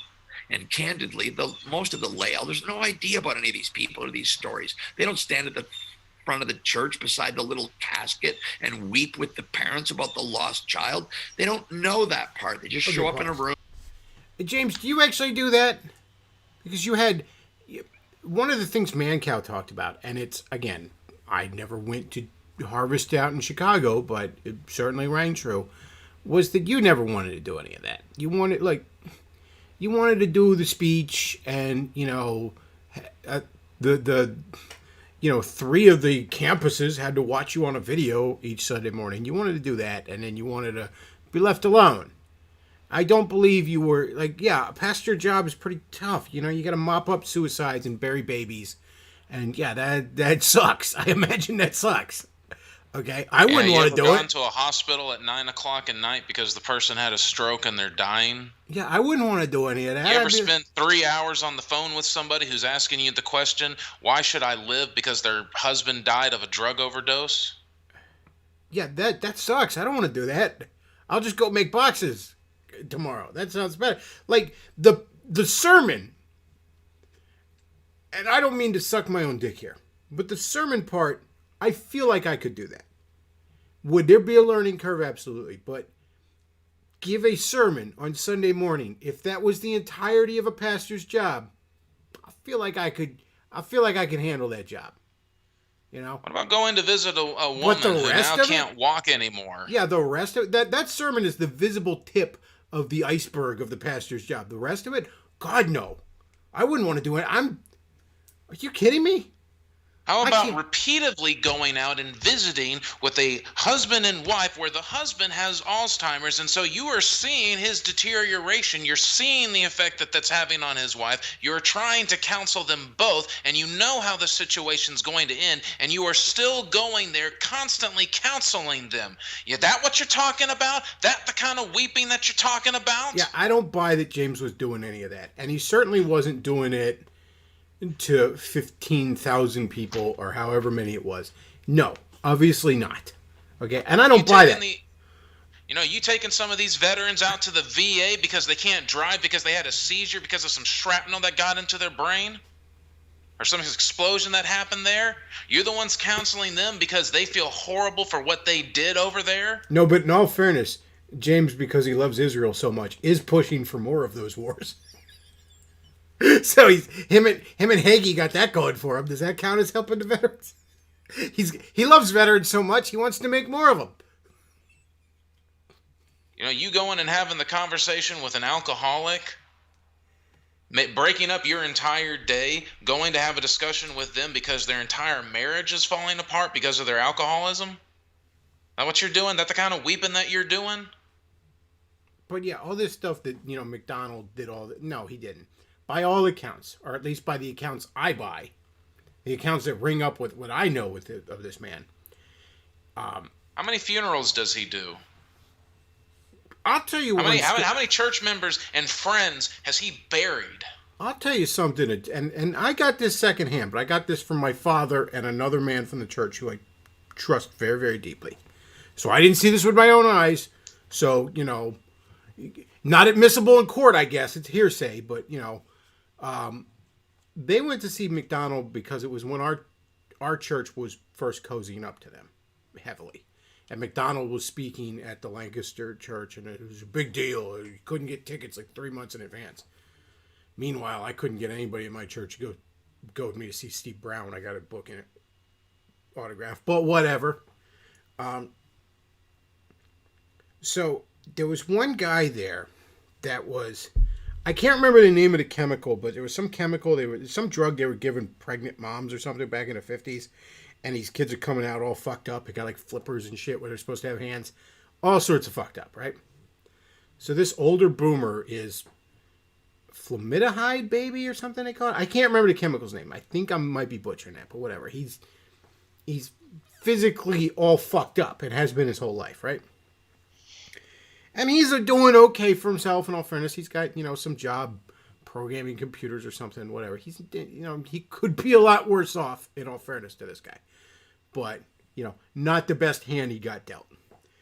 And he was there in his wheelchair, and James made a big point about, like, going and shaking this guy's hand, more or less, and getting a picture taken with him and all that other stuff, right? And as James was walking off, both my dad and this other guy heard him say to his assistant, "Make sure I always get to meet those guys." Now, there's two ways you could interpret that statement. One is charitable, one is not. You could say, "Make sure I always get to meet those guys because I feel bad for them and I want to take a picture with them and I want to shake their hand and comfort them and all that kind of."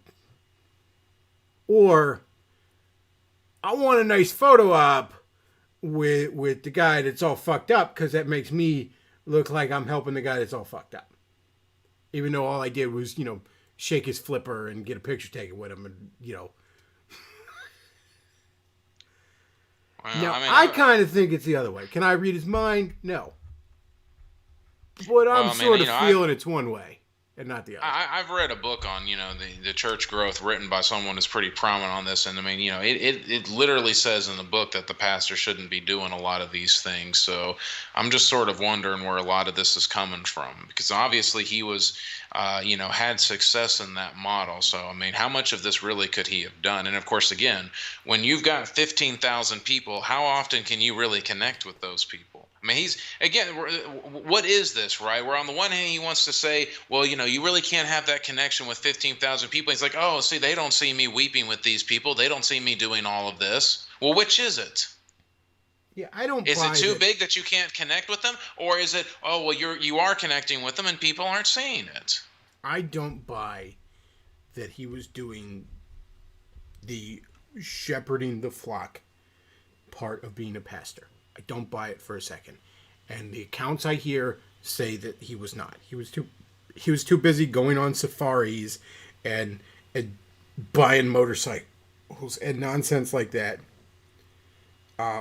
He wasn't doing his pastor job. He was giving his sermons on Sunday. That's it.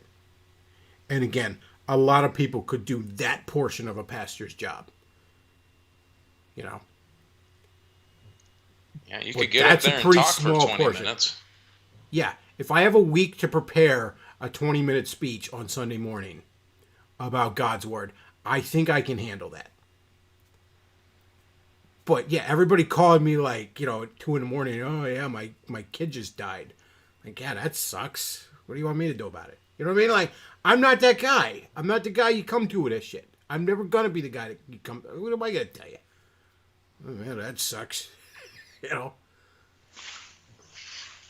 I don't have anything to tell you. I'm not that guy, okay? That's why I don't want that job. And James, you're not that guy either, okay? You didn't want that job either. You wanted to get up on stage and have a whole bunch of people kiss your ass. I don't know anybody who does want that job. I don't want that job. All right, I do it because I love the people there. I'm not trying to be like, oh, look at me. But I mean, again, I don't. It's not easy. This again, I mean, I'll be honest, like I said, my wife likes a lot of these, Hallmark movies and stuff where it's all dramatic stuff. I don't like watching them because it's overblown. But those kind of drama movies, I'm dealing with that so much. I don't want to. It's like going to work. I don't want to go home and watch those movies. It's like my dad. He didn't like watching movies where people get shot up or stuff because he spent his days treating people who all that was happening to them. So he didn't want to see it. And that's how I am with a lot of this drama stuff. I mean, again, it's not pleasant. You're being with people. You're having to pastor them in the midst of their suffering. It's not easy. No one wants to do that. But it's got to be done. Someone's got to do it. Yeah, and James is not doing that. Okay, I know one pastor that shortly after he started, he was still relatively young. Something that ended up happening in that church is, one of the guys at that church that had a big old farm. He was out there running some piece of farm equipment the one day, and his little 3-year-old boy was wandering out where he's not supposed to be, like 3-year-old boys tend to do, and got in the way of that farm equipment. And you can imagine who won that conflict. And I don't know what I personally know the guy who showed up as an EMT that day, and he doesn't want to talk about it. I don't know what exactly happened. I don't know the details, but I've seen enough rabbits and squirrels and deers caught in farm equipment to tell you that was probably not an open casket funeral. And that's pretty fucking horrifying. And what do you say to that guy? I don't know. I wouldn't want that job. Good God, what do you say to that guy? If anything, when I was going through my personal issues I was going through a couple years ago, I went to that church for the first time in a while, and I saw that guy standing there at, 9 in the morning, praising God, and it was kind of a little bit uplifting to me. Like, maybe get the fuck over yourself. He's here. He didn't put a gun in his mouth, so maybe you fucking deal with your shit. But I wouldn't know what to say. What do you say to that? Whoa, that's a hell of a phone call to get at 1 in the morning. And yeah, I don't believe James was taking a lot of those calls. I don't buy it for a microsecond that James took a lot of those calls. I'm not sure he ever did. Certainly not when he had 15, You can't at that point. But I don't think he ever wanted to. Why would they call him? I mean, you don't connect with the pastor when you go to a church that size. So why would they call him? They'd be calling, their Sunday school teacher or their small group leader, whoever. You might, you're not getting a phone call like, oh, James, my kid died. Oh, that sucks. Who are you? Like,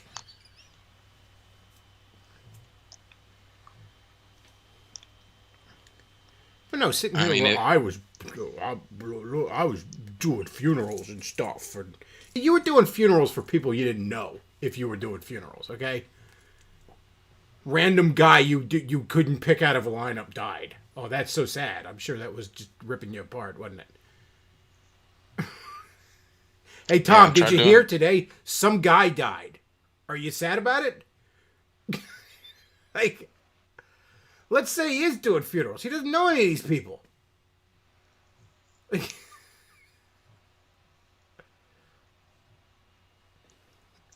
All right, let's keep going.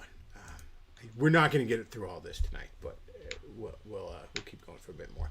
26:16. Go ahead and start in 3, 2, 1. And want to know, well, how much is he getting paid? And so that is where the grief, You know, James, I'd really love if we is. could talk about how The much you were getting paid. grief that under Christianity today, all the people that were saved, all the people that were baptized, 200 churches planted, nearly 100,000. What did I tell you about numbers? On a Sunday morning around the world in these churches. There's no celebration of the gospel wins. Mm-hmm. There's just the advancement of what I felt was a very, very less biblical approach to Christianity. And Okay, if all you want to do is just spread the gospel and get people saved and then like not be a shepherd, like then just have your radio show, James. Okay? Just be one of those guys, those traveling tent revival guys, okay? Just do that then. All right?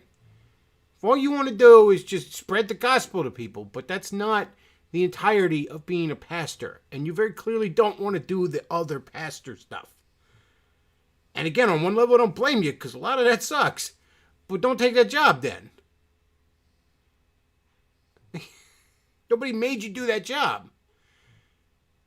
You know, it's like when cops cry about, oh, well, you got to give us a break because our jobs are really hard. Yeah, but you signed up for it, all right, champ? You weren't bitten by a radioactive police badge, and now you have to be policeman. It doesn't work that way. It's not something fate thrust upon you. You signed up for it. You signed up to be a preacher there, James. So you sign up to be a pastor. You got to do the pastor stuff then. Well, I saved a whole bunch of people. Cool. All right? Cool. That doesn't negate all the other bad stuff you did, though, James. It's the other way things work.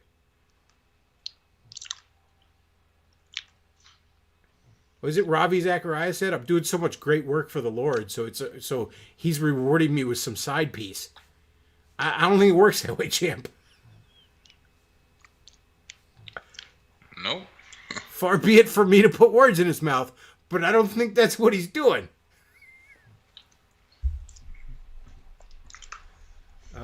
26:54. Go in 3, 2, 1. I could live with them ignoring me. It's just that whenever they would talk, Christianity Today, because of its history with Billy Graham, has more influence than it should probably have. Mm-hmm.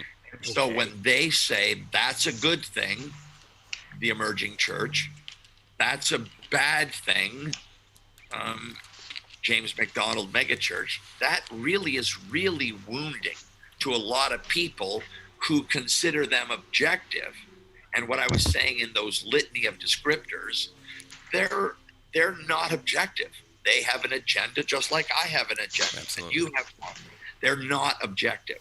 And what they're actually doing is advancing their mission to pull down hyper fruitful, or apparently the Lord will be the ultimate judge, but they're pulling down models of government that they see as antiquated, and they're championing models that appear to them to James was just getting too much good progressive. stuff done for them. And that's what I Hyper was trying to fruitful. say. Well, I do have a really big follow-up question, but I don't want to diverge Ironic too that much he's being from interviewed by a fruit. kind of the general idea here. So you were being attacked by Christianity Today, but after this hot mic recording was released on radio, the day after you were released from Harvest Bible Chapel, the place. Same day. Oh, same day. Okay, I'm Can sorry. we maybe talk about the child porn part of the that? elders were told about the recording. They never listened to the recording. They never met with me. They never brought any charges to me.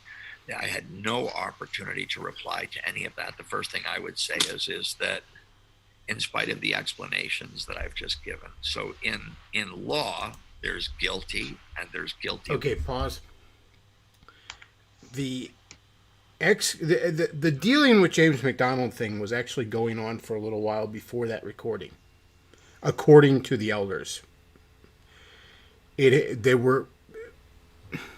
were coming to a head before that, and there were a lot of elders that were like, "No, we can't get rid of him. He's hyper fruitful after all."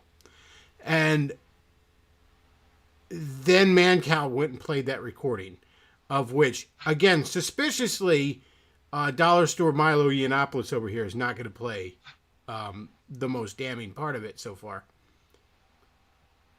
But that was when the elder board finally said, "Okay, we don't." The stragglers, the ones holding out, were finally like, "Okay, fine. I guess we got to get rid of them."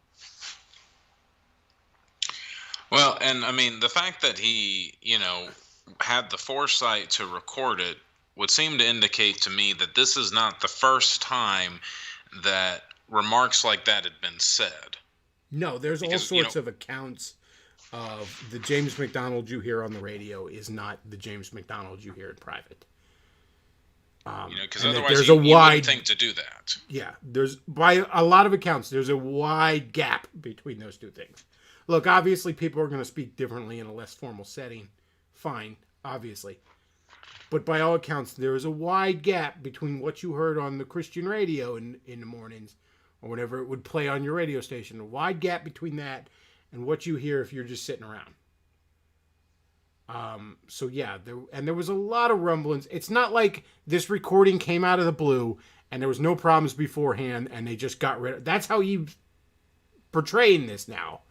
But that's not the case. That is just simply not what happened. Okay? He was getting very, very close to getting fired. And then this dropped. And that was the last nail in the coffin. That is quite the freeze frame I'm at right there. That is... Oh boy. Oh, yeah, I'm seeing is, are you at 2850? I'm at 2852. But yeah, oh boy. Yeah. That's, I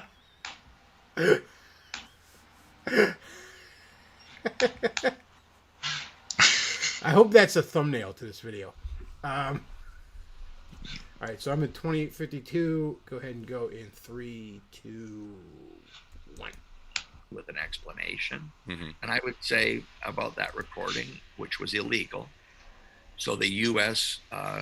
Law provides that recording... Okay, yep. Pause. Sorry. This drives me nuts. It was illegal to record him. Did you know that?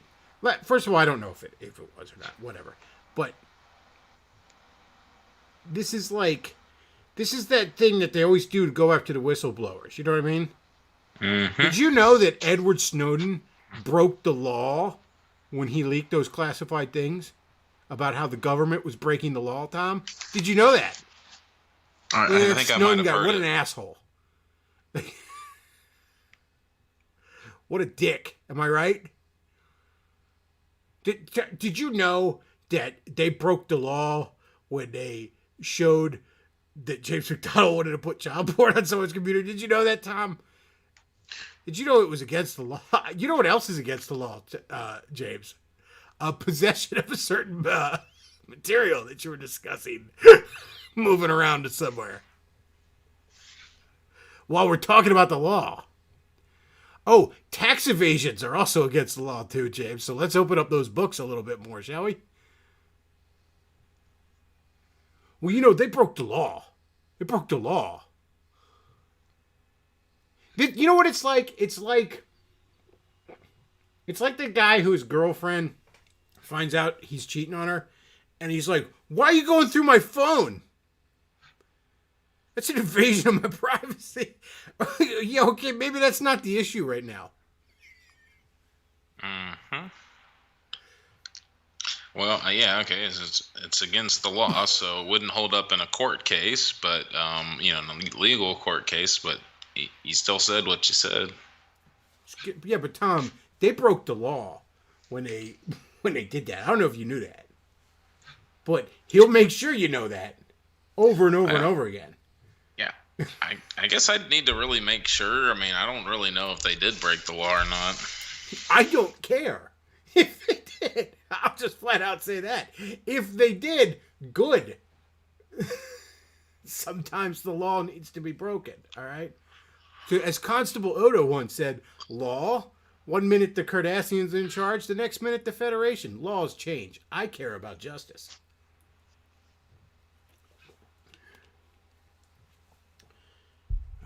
So we are at 2902. Start in 3, 2, 1. a person without their consent is illegal. Why is that illegal, Reed? Well, because you, I don't really know why. I can guess. Well, so you tell me why. It's illegal because the law is actually a beautiful, reasonable thing. And it allows that a person should be able to have a sanctuary of free expression without fear that that is going to be used against their will. Yeah. Cool. Now, as a Christian, I want to say that we You know should what be else the is same in illegal, public James? as we Putting are in child porn private. on someone's computer. I'm not looking to hide behind the law. I would acknowledge that that recording is of my heart was unguarded and untended. Mm-hmm. I make no defense of that, and I'm not proud of the poor attempts at humor. I'm grieved that some people have made it into he said he was going to do something versus he joked that he wasn't going to do something. Yeah. And I think those are very different, but I think the guilty person in our culture doesn't get nuance, doesn't get benefit of the doubt, doesn't get an opportunity to explain. And I wish that the elders had have sat with me and reviewed it, even if the outcome had been the same.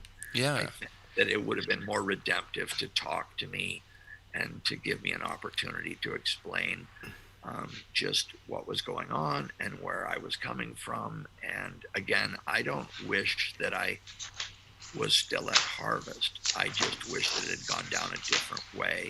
And I think that a lot, and ultimately, not even because of how it impacted me and my family, but really, I wish that it had gone down a different way because of how it impacted the people in church. And the fact that the elders had, a month before I was fired, they had a lengthy 2,000-word statement of my repentance as it related to things that had happened. Mm-hmm.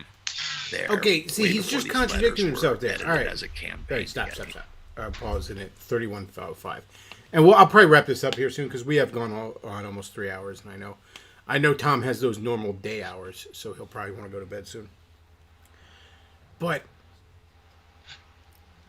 earlier, now maybe this is just the impression I got, but he was painting it as though everything was peachy keen, and then this recording dropped, and they just got rid of me out of nowhere. Right? And now he's like, well, I also had this big letter of repentance about sorry for being a shithead that I'd given to him earlier. Again, like if you want to look at it as a job, and he certainly seemed to have looked at it as a business.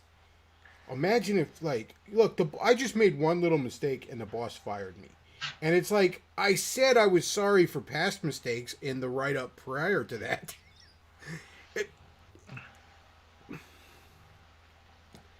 Again, you got to watch with these kind of narcissists how, the goalpost just will move all around mid-sentence. Just every other syllable, the goalpost is teleported to another location.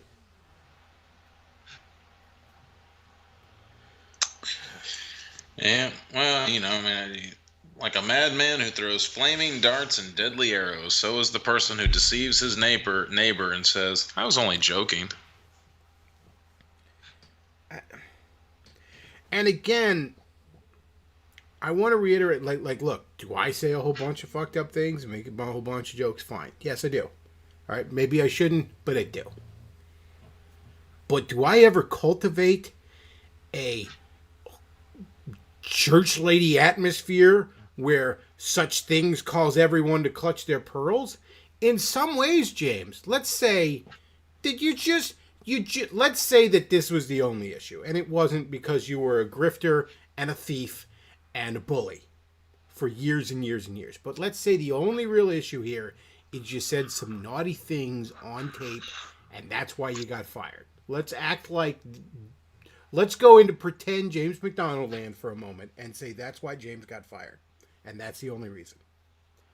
Well, maybe, James, it has to do with the evangelical churchianity pearl-clutching atmosphere you created. So even by your own story, you got killed by the monster you created. Even if I accept everything you're saying. Okay? Because in some ways, you're kind of right.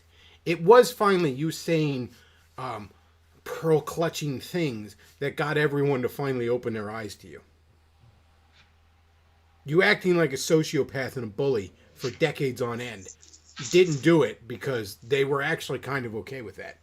But when you called someone a prick, well, that was a bridge too far. But maybe that's because you cultivate a church culture in which you're telling people they're not allowed to go see an R-rated movie. So to some extent, can you really blame all the people that lash out on you for saying prick when that's the culture you cultivate for them?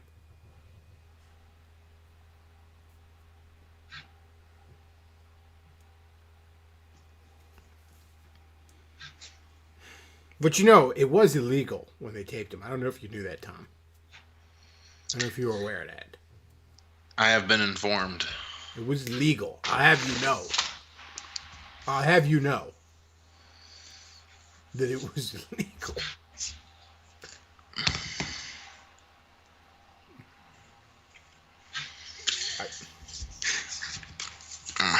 And I'm sorry, does that sound like any kind of repentance? It was, you know, they were wrong to expose me.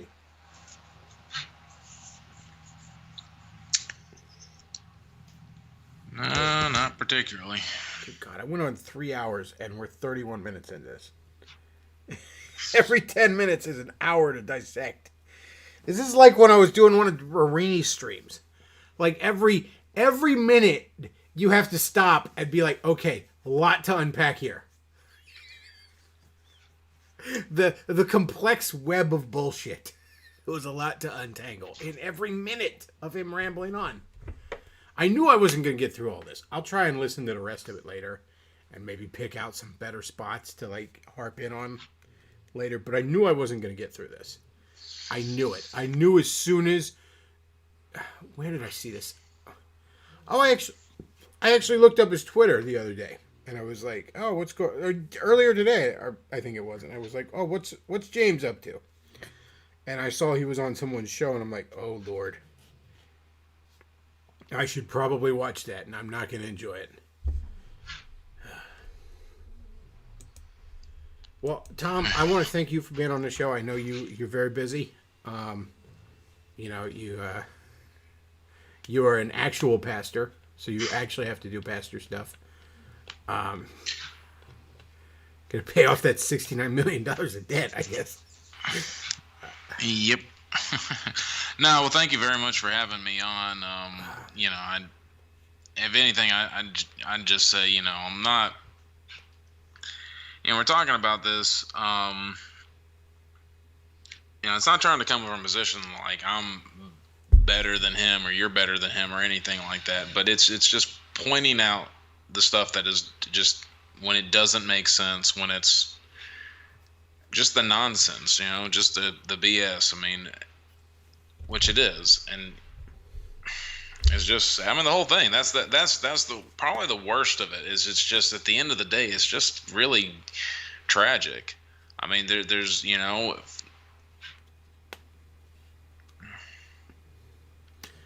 I would say that the real thing I would hope people get out of taking a look at this story, is I would just, I know part of it is my own bias and my own cynicism, me saying that nobody learned a thing, but a lot of people really didn't. Okay, and whether or not James rebuilds his little empire to whatever extent he might, there's a lot of other McDonalds out there. There's a lot of other men like him. And there's going to continue to be a lot of other men like him. And it's not good. These are wolves. Okay? These are not shepherds. These are wolves pretending to be shepherds. And they need to be watched out for. They need to be dealt with. And there is a certain instinct among Christians, among religious people in general, among conservative type people in general, that's going to leave them susceptible to these kinds of guys. And I don't have that instinct. And it's not that I'm better. There's plenty of other types of bullshit I'm inclined to fall for. But just for the love of Pete, guys, know that for all you churchian guys, all you evangelical pearl clutchers, all you guys that up until very recently took David French seriously, know that this is a kind of thing you fall for. Just watch out for it. What did I say earlier? The first step to getting better at all is to be honest. Just be honest with yourself here.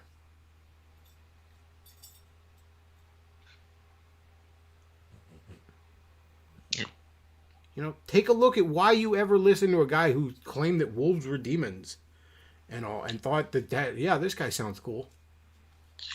Who would yell random words in the middle. Watch one of his sermons sometimes. He just yells random words in the middle of like of his speech of like a sentence, and you're just like, why are you yelling at me? I'm indoor voice, James.